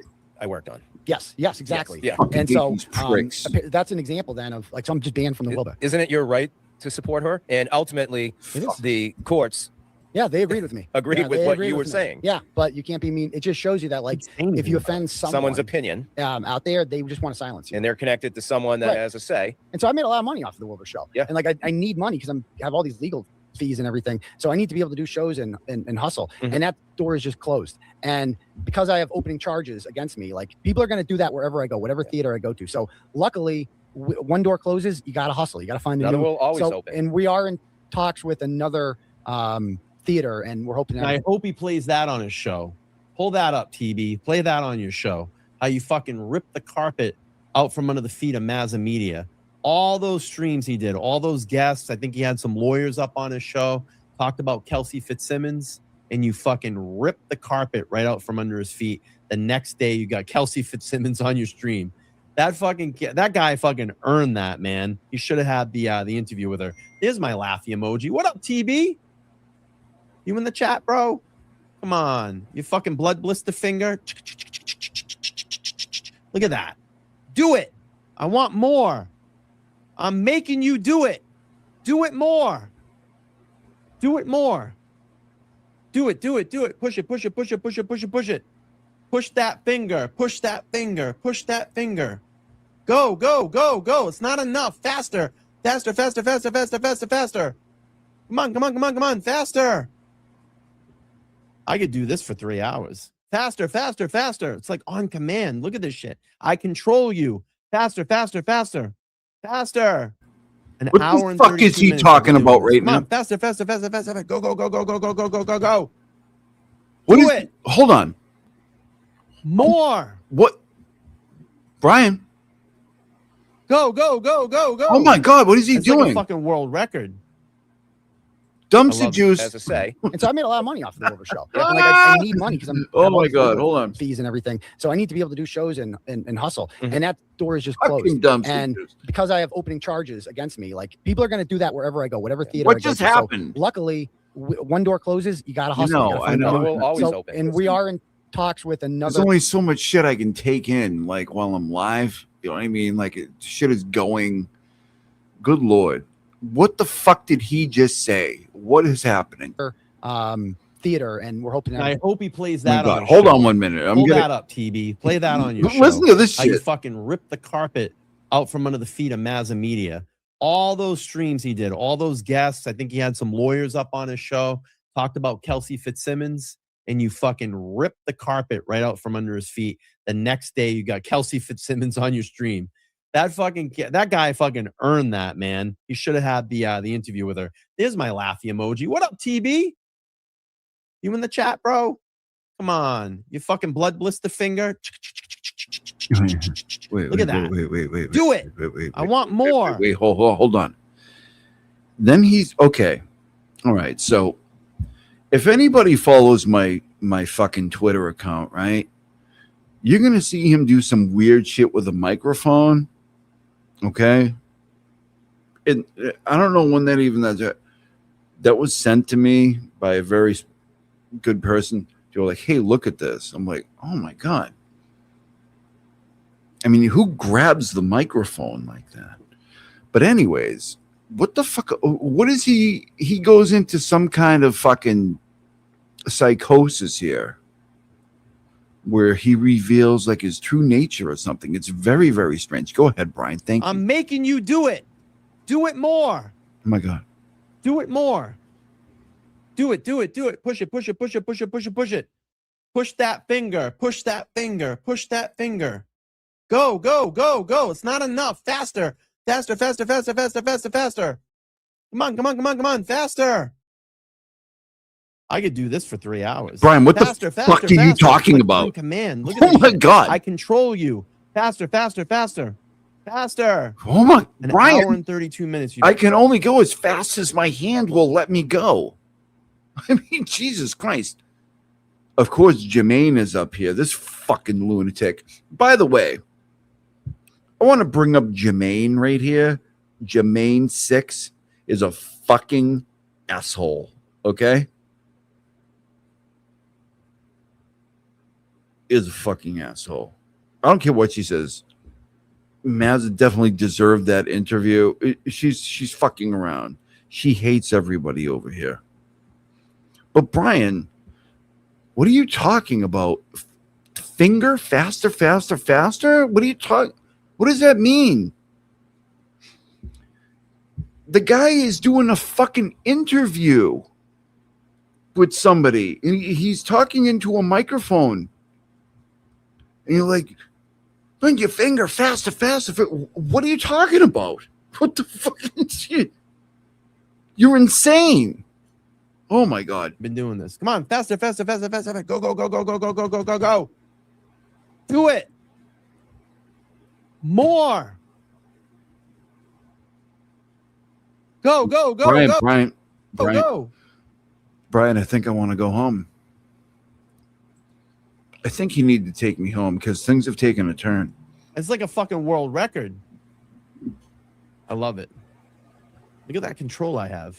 Show in the next couple months. So stay tuned. Awesome. So prior to leading up to the Karen Reed case, when you would get tips about these less than desirable people that wanted you to report on them, what was your procedure when it came to checking sources and making sure it was okay for you to print? You got to give me a minute. Hold on. You can't defame people. You can't make stuff up. And often it was just stuff they said online. It's like, here's this person, what they're posting on Facebook. Here are their own words. And I would just criticize them that way. Or you just pull up their court records. You can go, I've learned how to research and do FOIAs and all that stuff and pull up. Really? Here's the documents of the case. And here's the affidavit. And here's You've done FOIAs. I've never seen you do a FOIA in my life. Never been like, oh, this is a FOIA that I grabbed. Sure. the evidence and blah, blah, blah. And there's not much they can say to that. I've been sued many times before. I've never lost. Like, many people have sued me for defamation. Many people have attempted to get restraining orders on me based off of the words I put in my articles. None of them have succeeded because I don't defame people. I don't say things that I can't back up. And the same goes with this Karen Reed stuff. Like everything that I said about the McAlberts is opinion based on fact or fact itself. Okay, well, let's get into the whole Karen Reed case here and how you got involved. And I kind of know because initially you weren't really involved, and then right, or you were given materials on it, right, at one point. Well, I was alerted on. I remember so when this first happened, when John O'Keefe was killed in January of 2022. Karen Reed's arrested on February 2nd. All right. I see this in the news. That's a story I'd normally write about because, police officers getting killed. Like I wrote about Michael Chestnut. Like that was a real big story in 2018. I did exposing the scumbag who killed Michael Chestnut and the judges who allowed him to remain free. And then Sean Gannon in Yarmouth. Happened just right up the street in Weymouth. Yeah. And that was like a couple months prior. Sean Gannon was killed in Weymouth. And it's like, this is an epidemic here of like scumbags who should be in jail, but judges are letting them go free. And it's time to expose who the judges are. That was my take on that stuff. And that's what I was doing. Right. And so, what were we talking about? just how the whole Karen Reed came to you when you started reporting on it, when you started to maybe get a sense of there was something nefarious here. So that's normally a story I jump all over, like a murdered cop. And, I would look into the killer and expose them or whatever. And so I saw Karen Reed was arrested and I looked into her briefly. And I'm like, okay, she works at Fidelity. She has no criminal record. And it appears as if this was all a tragic accident. So I had no take on it. So I didn't write about it. And somebody actually asked me, there's a tape from a February 10th, 22 show that I did. And somebody asked me, are you going to write about this John O'Keefe thing, Boston police officer? And I go, well, it looks like she hit him with a car and it looks like a tragic accident. And I kind of feel bad for her and for everyone. And I have no take on it. So it's not like she's like a career criminal where I can be like, she should have been in jail previously. Like there was nothing there. And so I just assumed what the media was telling me was true. And what the police were telling me was true. This woman backed into a car. It was a tragic accident. And I forgot about it. I didn't even know she was indicted for murder. Finger. Right. And then I didn't remember the name Karen Reed. I About? barely remember the name John O'Keefe. And somebody messaged, I saw on April 12th of 2023, more than a year later, a blip on NBC 10. And it said, lawyers for woman accused of killing cop say new evidence exonerates her, implicates others. And I read it, and there was something about someone inside the house that she dropped him off at, who Googled how went to die in cold, 227, and that this was a Boston police officer's house. And I'm like, note to self, look more into that. And that was on April 12th, and I got busy, and I didn't look into it. April 17th, and like the story didn't really blow up. No one's paying attention to it. I get a message April 17th from a guy named Brian Johnson. He's a former Duxbury cop. Hold on, we're taking a palate cleanser.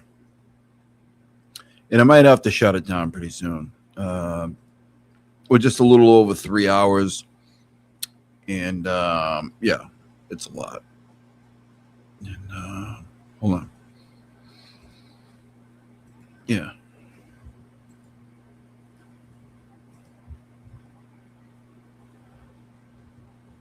What is this? I don't even know what this is. OG, what up, TB? You in the chat, bro? Come on. You fucking blood blister finger. Look at that. Do it. I want more. I'm making you do it. Do it more. Do it more. Wait, he's in an interview. When he okay. Do it. Push it. Push it. Push that finger. Push that finger. Go. It's not enough. Faster. Come on. Faster. Brando. I could do this for 3 hours. Faster. It's like on command. Look at this shit. I control Hotter. Faster. you. Faster. An hour and 32 minutes you've been doing this. Come on, faster. Go. Do it. What is he talking about? Go. It's like a fucking world. Stop fucking yelling at me, Brian. I don't like this at all. I don't like this. I don't like this new Brian. You're yelling at me. You're getting very aggressive. I don't like it. Old record. I love it. No, I don't love it. Push that finger. Brian. My laughy emoji. What up, TB? You in the chat, bro? Come on. You fucking blood blister finger. Look at that. Do it. I want more. I'm making you do it. Do it more. Do it. Push it. Push that finger. Yeah, but it's not him. It's somebody's in Brian's thing. It's not him. Like, I don't. What the fuck is he talking about? Push that finger. Go. It's not enough. Faster. Faster, faster, faster, faster, faster, faster. Come on, come on, come on, come on, faster. What the fuck is he talking about? I could do this for 3 hours. Faster, faster, faster. It's like on command. Look at this shit. I control you. Faster, faster, faster, faster. An hour and 32 minutes. Brennan's deviated septum. I'll read my chat when I can. How's that? You talking to me? Minutes you've been doing this. Come on, faster, faster, faster, faster, faster. Go, go, go, go, go, go, go, go, go, go. Do it. More. Go, go, go, go, go. It's like a fucking world record. I love it. I'm not even sure. I'm still not sure what he's talking about. I don't really get it. Yeah. Yeah, I don't I have no idea what the fuck he's talking about. All right, let me get rid of this. And we'll go back just for a few minutes. There we go. Who's been a source, like is a supporter of mine and source of information. And he told me I used to work with John O'Keefe in Duxbury because John was a Duxbury cop. And something's not right here. I don't know if you've been paying attention, but you know, it looks to me like she didn't do this, and that he was killed inside of Brian Albert's house. And Brian Albert's a hothead. He's notorious. He's a scumbag, but he's like well connected. You should look into this. Here's the court filings. And so he sent me Alan Jackson's court filing from April 12th that was reported in the media, and I really read it. It's 94 pages long. See, here's the thing. I can't read my chat and like keep the show going and comment the way I do. I'm only one person, right? I'm only one person. I can't like watch what's going on the screen and like over here because it's on a separate screen, like watch what the chat is saying. So if I've missed something, I'm sorry. But I'm trying to like do a show. I'm trying to, you know, okay. And the media wasn't getting into all the stuff. Like the stuff in there was crazy. Like, and it was undeniable. Like that he had dog bites on him, and the guy had a dog that they've rehomed. The dog's just missing, or that John's iPhone data shows him going up and down 3 flights of stairs right after the time that Karen allegedly dropped him off at the house, right? And that this woman Googled how long to die in cold, and she deleted it. And that the lead detective, right, has known the people who have been involved, who like that homeowner and his family, has known them dating back decades to the point where at his sister's wedding, Colin Albert was 7 years old and he was the ring bearer. And he was inside the house and they were hiding that. And this is Michael Proctor you're talking This is Michael Proctor. So Michael Proctor, the lead detective, knows the people who own the home. He knows their family. He doesn't interview any of them. He doesn't treat them as suspects. He blames it on Karen Reed. And then the real hook for me was that in the affidavit, it shows that Karen Reed's car was towed at 5:30 and from her dad's house in Dayton. And that's like 45 minutes from Canton. And that the taillight was found at the scene at 5:45. So if the car's towed at 5:30 and the state police find taillight at 5:45, then it can't be planted, can it? Right. Except in the affidavit, it shows actually the car was towed at 4:12. And there's ring camera footage showing the car being put on the tow truck bed at 4:12. So they lied about what time it was towed. And that gave them plenty of time to take the vehicle. If they wanted to break it, put taillight there. And they found taillight there that the Canton police did not find 11 hours prior when they first discovered John's body in the exact same spot. So I could go on and on. So this thing just smelled like shit to you. It smelled like absolute shit. And I was convinced from the moment I read the filings. You know why? There was no disputing any of it. It's data. The data is the data. And so it's like, I'm open to hear the alternative side, but guess what? They don't want to talk. None of them. They're just wait till it comes out in court. How about you show me now? How about we see right now what you have? And you have nothing. You can't dispute any of these facts. So who did you reach out to? Did you reach out to Karen Reed's legal team at that point? I didn't. I was connected to them. So I had this woman who's gone off the deep end. Her name's Jen Altman. She's a little unstable now, but she was a supporter of mine for many years. And she reached out to me and You said, fucking smart asses. What am I supposed to know in the chat? Hell, stop this, right? So fucking yeah, Nicole is not here. She's 5 hours ahead. Let me know what you motherfuckers are saying. Go ahead. What should I know? Go ahead. Give me the information so I have it right now. In the next 5 minutes, you're going to give me all the information that I need. Okay? Okay. All right. Nothing there. Okay. Go ahead. Keep going. Oh, you motherfuckers, I see you over here talking your fucking shit. Huh? All right. Anyways, give me the information that I need.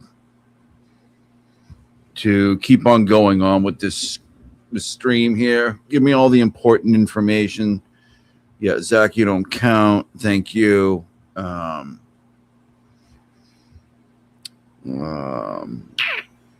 No, nothing there, nothing there.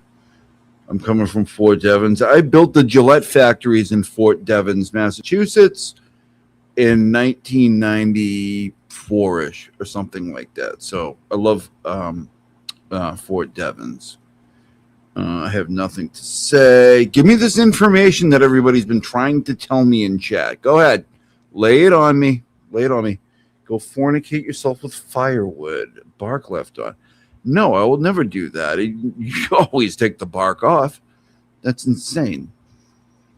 I've never been to Mass. Well, it's probably a good time not to go. Yeah. There's a lot of craziness going on. Yet still not a stitch of fucking important shit. Let's see. I think LTL is spazzing, trying to smoke. I agree, but, you know, nothing. Still no important shit. Almost like I should have just kept on what the fuck I was doing the entire time, right? Because I still haven't heard a goddamn fucking thing. All right, thank you. Thank you. The court filings, right? She went off the deep end because she's tired of your shit. You know, she's tired of all the people that you have attacked that have done good things for you, including her. She did a lot of good things for you. There, you know what? It is TB. Do it. Come on, laughy emoji. Aiden Carney. I know it's you.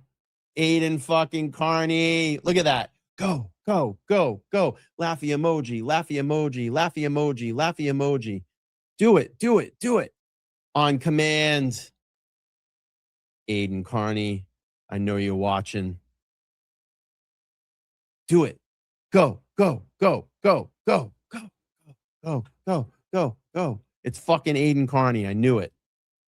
I knew it's you. I love it. I love this shit. It's fucking great. Let's do a little commercial break. LTL Media commercial break. You know, he was so mad, right? He was so mad he wanted a link so bad, right? Like he wanted a link so bad. And he was like a little pussy, right? Like a little pussy cat. This was him, right? Was this the Glera? Is this the Glera right here, guys? Is this him? Is this the real Glera? Let me see. Is that him right there? Oh shit! Glera, you got on my damn. Glera, you got on my t-shirt. Hold on. God Hold on, this is him. Hold on. No way. Hold on, Glera, is that you? Give me a link. Give me a link. I want to get on the plane. Can I come up 39,000 with you guys? Will you play some music, JFK? So I could dance like a fucking clown with my Jordans? With my Mexicano? What do they call? Ones? What you call them? Can I get on the plane with the lawn gamers? Hey, get on the wing. Come on, jump on, Glera. Come on, pussy kitty. Come on, Glera. Get on the plane. No, you can't get a link. Glera. God damn! God, shit, Clara! Clara! God I damn. love your shirt, Clara. Oh, I love you, buddy. Is that you? Hey, Clara, what up, bro? Hey, Clara, you want to get on? Oh, Clara, get on. Clara, hold on tight. Hold on, buddy. Hold on. Yo, hold on. You can get on. man. Clara, come on. Hold on. Oh, shit, Clara! Jesus. You can't get God damn, Clara. Man, don't put fucking cats into the fucking thing, dude. And he's like, what fucking assholes. And so that's unheard of before. And like in my mind, I'm thinking, well, they're going to arrest these people at some point. That's exactly what I'm thinking right now. I mean, you're in some big serious trials, dude. This is probably the things that I wouldn't be doing, but hey, it's going to get clipped, you know? They have to. Like, the feds are investigating this. The feds don't shoot and miss, as Karen Reed once said. But as it turns out, they convened a grand jury. They brought these people in. They treated them as suspects, according to Gretchen Voss's latest hit piece. She interviews Colin Albert and Brian Albert. I was going to ask you about the Boston Magazine hit piece. Yeah, let's talk. Doc, tell me about it. I mean, so recently I saw the story, and I kind of said, wow. I mean, Gretchen Voss is just a trash bag loser who masquerades as a journalist, right? Loser. She met me in June of 2023 when this was getting big. She interviewed me and she for a story, and then she published this. And she was like, she came to the roll around. She was all in. She believed Karen was innocent. Sounds like a Valley girl. Loser. Just Listen, anybody laughs about a fucking cat dying, fucking jumping off a plane, I'm hiding you forever and never talk to me again. Okay? So make yourself known now if you think it's funny. Because we're done. You're just a loser. And then David Traub bought her a burger, the PR guy from the Norfolk DA's office, and like fed her a bunch of lies. And she started talking to this person named Kate Peter, who is obsessed with me and hates me, and starts trying to convince her I'm a bad I'm well person. aware of who she is. Yeah, she's a little crazy, that one. And so Gretchen Voss's piece in September is very negative towards me and attempts to paint me as like a bad person. This is before I'm arrested. And it kind of like started to sway public opinion that like maybe Karen Reed is actually, there was no dispute Karen Reed was innocent before Gretchen Voss's article came out. And so whatever. And No, so this interview was dropped like 2 days ago. It's not old. It's like 2 days ago. Come on.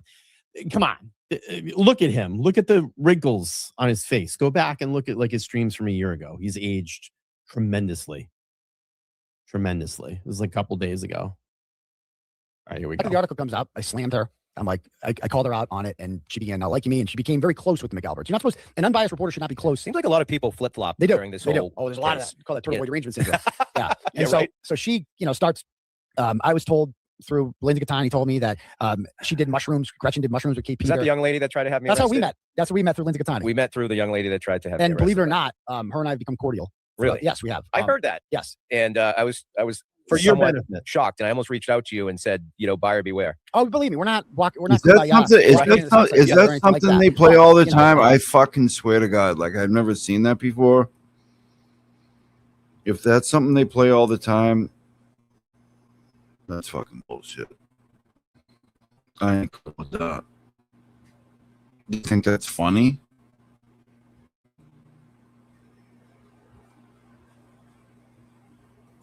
In my opinion, she was never the enemy. Like, she was somebody who was used. She was a pawn. The more we learned about it, the more we learned that like they literally used pillow her. talk. Yeah, they brought her. Or pillow talk. Yeah, They that's tried- what do you got on him? What Yeah. has he told you? Yeah. And they realized Dude, you looking soft too, bro. You got a little spare tire going on there too. I noticed that. You gotta go. Didn't you used to run and get out and run all the time? And I don't know, man. A lot of sitting. Law Nerd, thank you so much. $10 says watching Superfan Spiral is entertaining. Brian, look at your Thanks for the fucking $10. weak, Appreciate fucking that. doughy Looking ass, soft, dude. bro. Look at you. she was in an emotional Are you state that was upset with insane? me. Yeah. And so they're like, we can manipulate this. Yeah. We got her, and they convinced her, oh, he's a bad guy, this and that. And the more that I learned as time came out, the more it became clear they were using her. They brought her to court 3 days after I got out of jail in order to have me. They didn't know her. Right. And as we've seen now through the evidence, they recruited her to do that. Paul O'Keefe and Kate Peter recruited her to do that. And they're like, hey, we want you there. They want you there. And she's like, me? Well, they knew your weakness. Well, I had to leave if she came. Yeah. And so it forced them to expel me. And so obviously I hated her for that. Right. But after a while, like the more evidence came out, it's like, okay, so she's just kind of a pawn in this whole thing. And eventually she started making posts online that were really negative towards Brian Tully, towards Kate Peter. And I'm like, she wants to talk. Like it Right. became very obvious. She wants the fact, if you will. And so I read her, and it was a very awkward conversation You first. get on record and say that I never intimidated her. Yeah, of course. Yeah. Yeah. Well, that whole thing, it's just like, like that morning, like we play that all the time about how I could have done that differently. And like, she had a restraining order on me, so I couldn't reach out to her. But if I could have just to her and talked to her, Well, not a violation of restraining order when your attorney sends me to do it. But I feel like that. I feel like she expected me to reach out there. Right. You know what I mean? When I send some guy, I send Mark DePetta to go do it. She's like, who's showing up at my doorstep? And it made it worse. And I had a guy on my right hand shoulder. I had another investigator with me as a witness. Yeah, exactly. And Right. so in I hindsight, that kind of like intimidated her. Like that made her be like, okay, if I had just reached out to her myself, which I couldn't do because of the order. Right. I feel like I could have talked to her. But that was obviously too risky and against against our legal advice. Yeah, you got to follow your legal advice, Yeah. And so, because of that, her and I were enemies there. And after she started making postings, I'm like, you know what?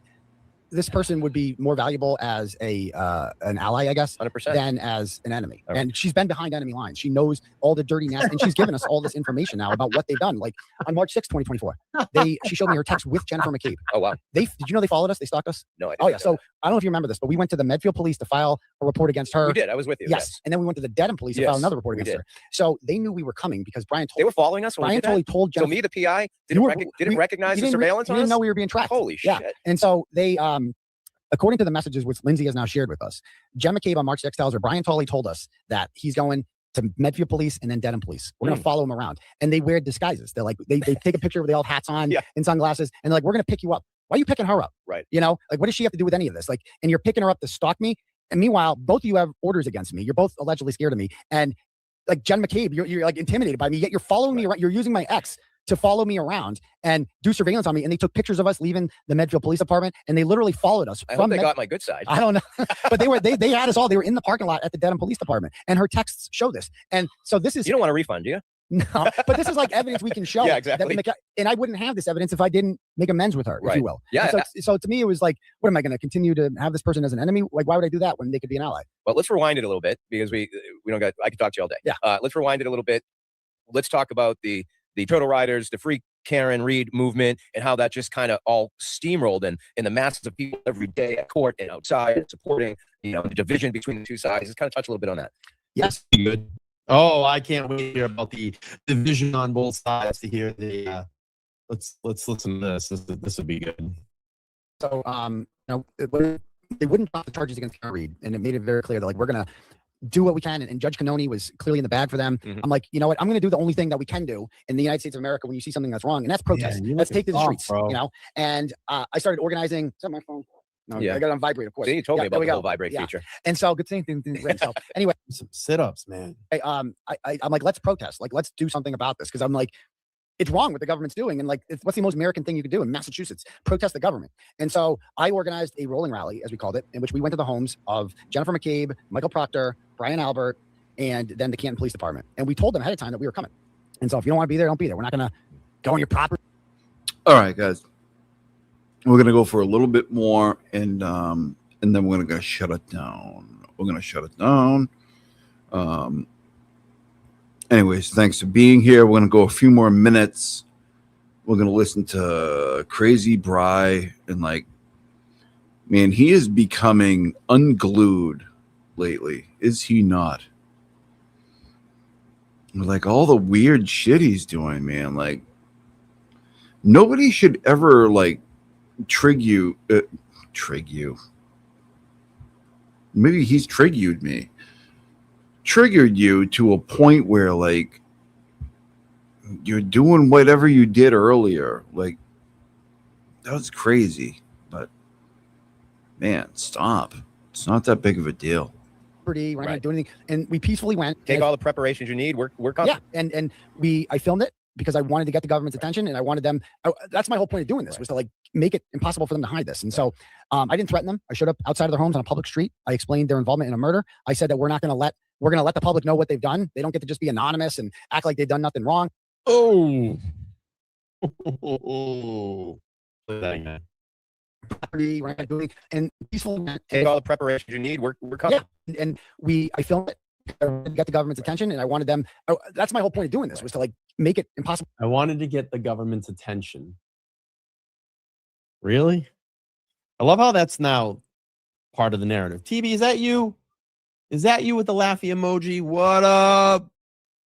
Do it on command. Do it. Do it. Do it. Push that button. Push that button. Push that button. Push that button.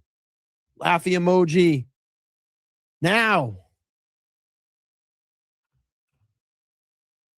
Property. We're not going to do anything. And we peacefully went. Take all the preparations you need. We're coming. Yeah. And I filmed it because I wanted to get the government's attention, and I wanted them.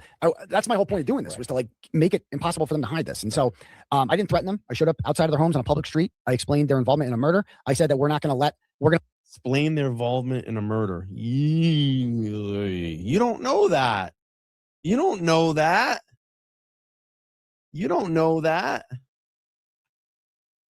Yeah. let the public know what they've done. They don't get to just be anonymous and act like they've done nothing wrong. And that was the purpose of the rolling rally, was to draw attention to the government providing cover for these people. And this subsequently is what led to your charges Not at indicted. Norfolk Superior Court. That's right. Do you have any regrets about any of that and how that happened, or would have you done it any differently? I mean, that's a good question. Would I have done it any differently? I would not have canceled the rolling rally because it's legal. I mean, it's like, I'm not going to give up it's perfectly legal to do that. In hindsight, now that I've known what they're using against me, maybe I wouldn't have sworn as much, because that's what they're just trying to do. Is Did you have any fun names that day? Oh yeah, I mean, I called these people every nasty word in the book, but you play that in front of a grand jury, and they're like, well, this guy's an asshole, right? They're like, but they don't.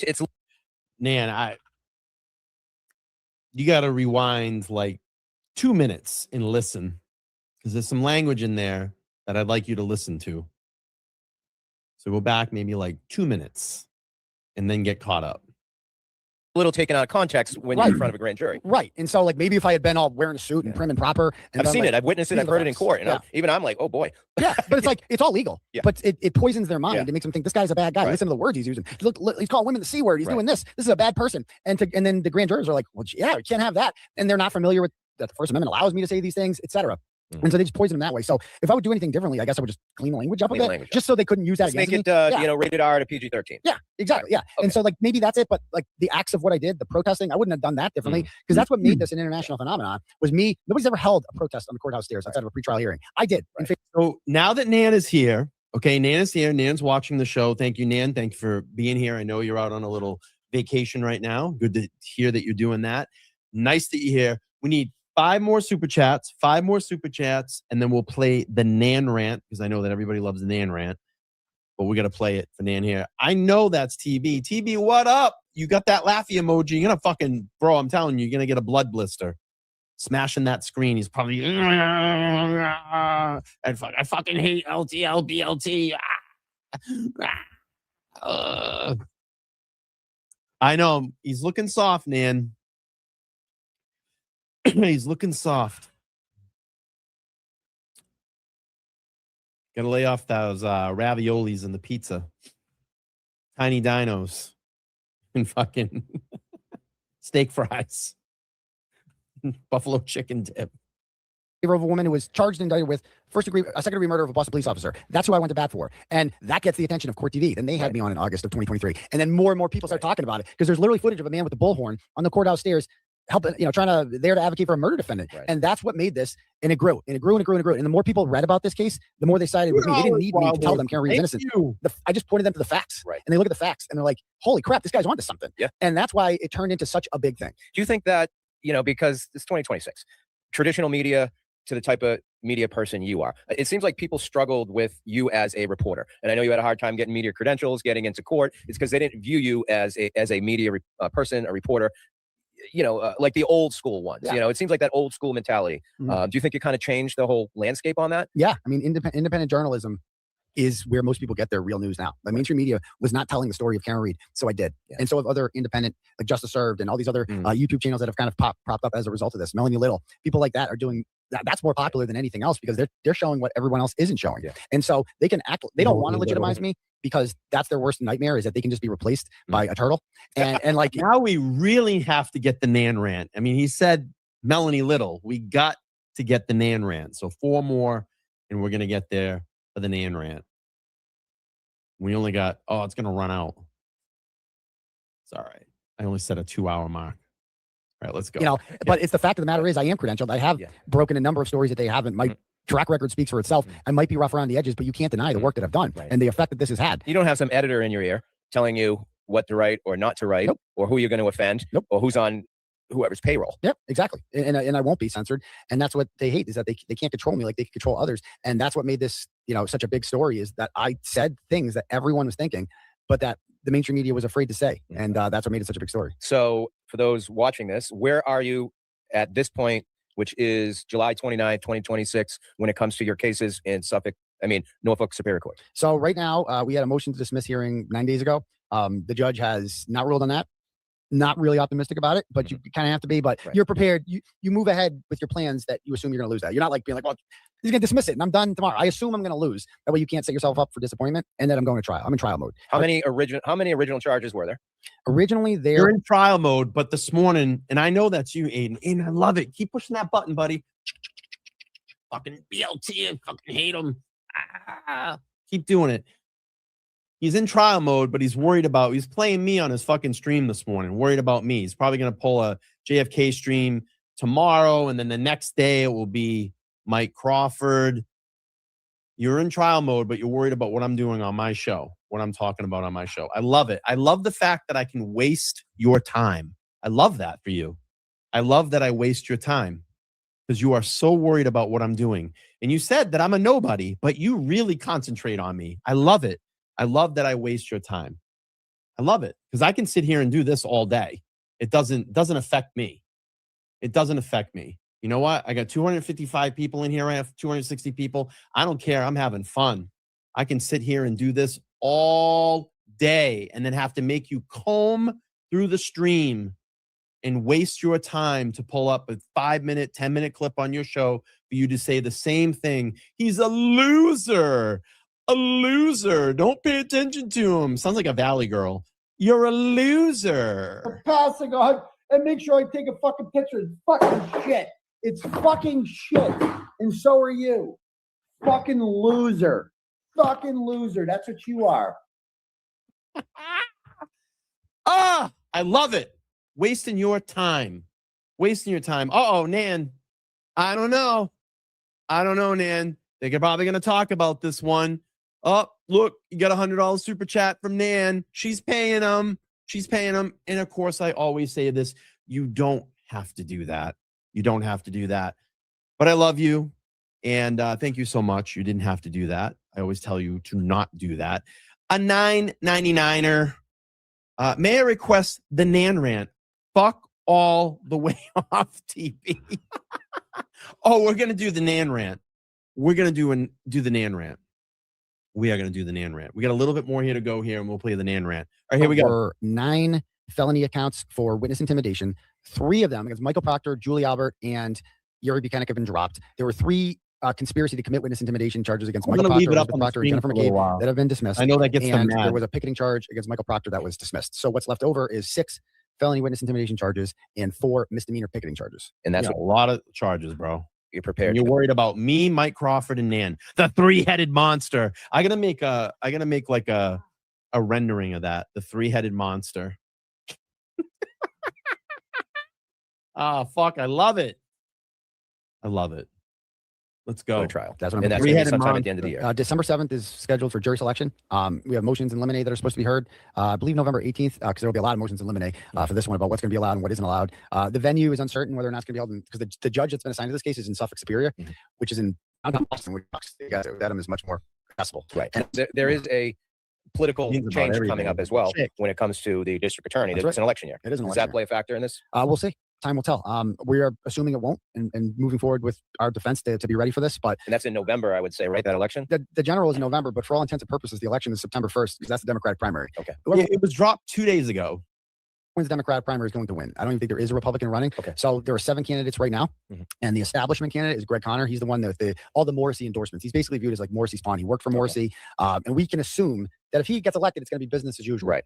And the problem right now is there are 6 other challengers who, in my opinion, are likely to split the vote. And the leading candidate. You know, the funny thing about the DAs, the running of the DAs here, and I've been I haven't really spoken on it. Honestly, I haven't really paid attention to much of the Yeah. I'm sorry, guys. I had to step out for a bit. Thank you so much for being here. We're going to look at this.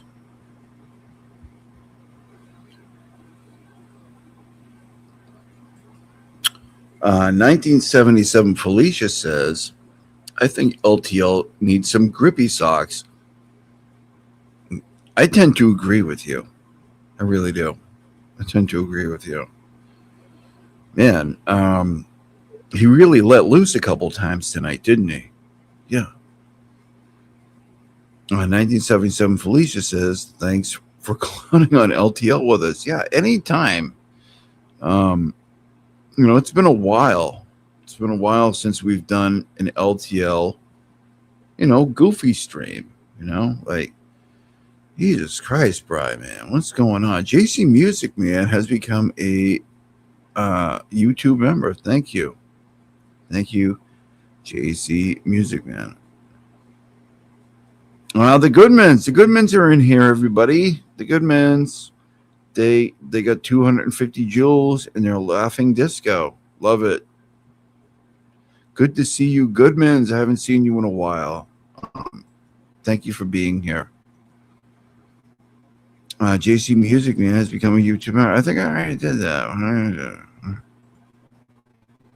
Emma from Hawaii, 10 joules. 10 joules. I still have to figure out what they are. I'm not exactly sure. Hellfish Haven sent you 30 seconds Twitter text video to show that the emojis crying Brian can't create hate so much. Okay. All right. And I did see that. Listen, there was never so many messages sent to me except when I'm literally on a live stream. and then they all come in. But thank you. I'm going to be checking them out in a minute for sure. Thank you so much. What is this? Is this the one? Jennifer. So no, okay, this is a different one. Jennifer Jones. Trophy cake. I got a trophy cake. That's apparently worth 1,000 joules. I have fucking any idea what's going on with these joules. I'm gonna have. I gotta figure it out. Okay. I like to imagine the birth of Randall was when the dog. Oh, we already did that one. The baby said, "Would you believe?" Yes, exactly. BLT Media, and we already did this one. But wait a minute. Is this one recent? Wait, this one's 10:55. This might be a brand new one. Hellfish Haven sent 1,500 joules. Unbelievable. Wow, I love you people. You guys are the best. I'm going to shut this shit down, man. We've been going for 3 hours and 36 minutes. I mean, there's only so much Brian we can, we can review. But, I mean, God. And this was just one show. I mean, we have a backlog of Brian shows. We can go through them because I've had it at this point. He's being a real prick, right? So, we can do more Brian shows. But I am going to leave you. Want to do that. By the way, Brando says hi. Come over here. Come over here. Come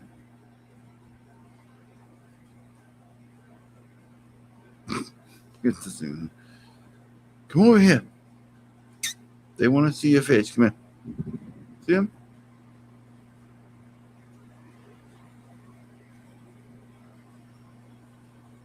Isn't he the sweetest? I do have a Venmo. Dizan. It's in the it's going down below, is it not? Or in the description? Hold on. If this thing, the thing I have that goes into the computer fucks up, I'm going to be so pissed. There he is. Okay. And there he is.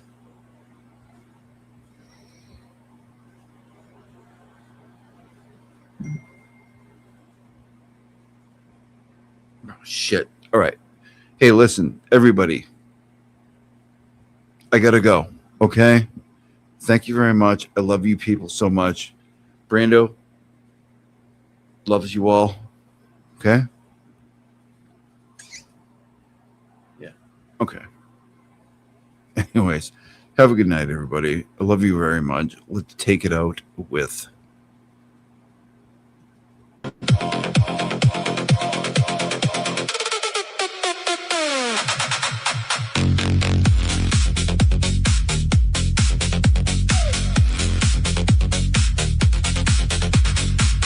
Viking in the night, lights flash, pure delight. Held up my slap chop, gonna make it right.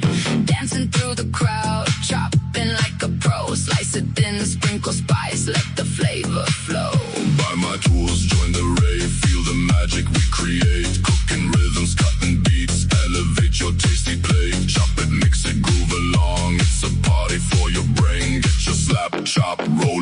you'll never feel the same. Slap it, chop it, techno beats. Let's get loud. Bring your friends, gather round. Join the cooking crowd. Swing into the music. Feeling oh so right with my Viking charm. Let's chop All night.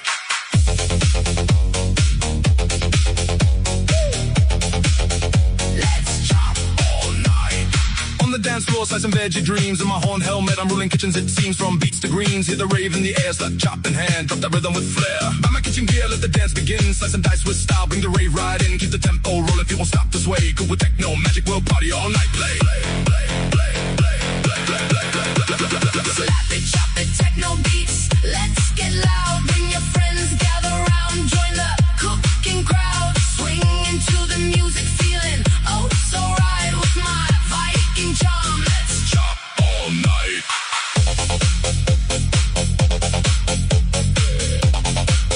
Let's chop all night.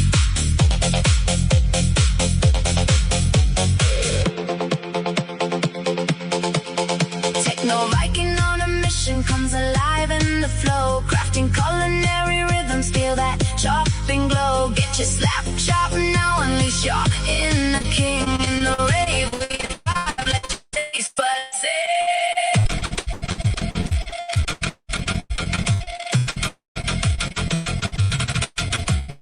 slice through the night, dancing with delight. Viking beats, slap chop heat, culinary insight. Viking vibes and kitchen dreams. We're cooking up a storm with the techno bass pumping. Our hearts will stay warm.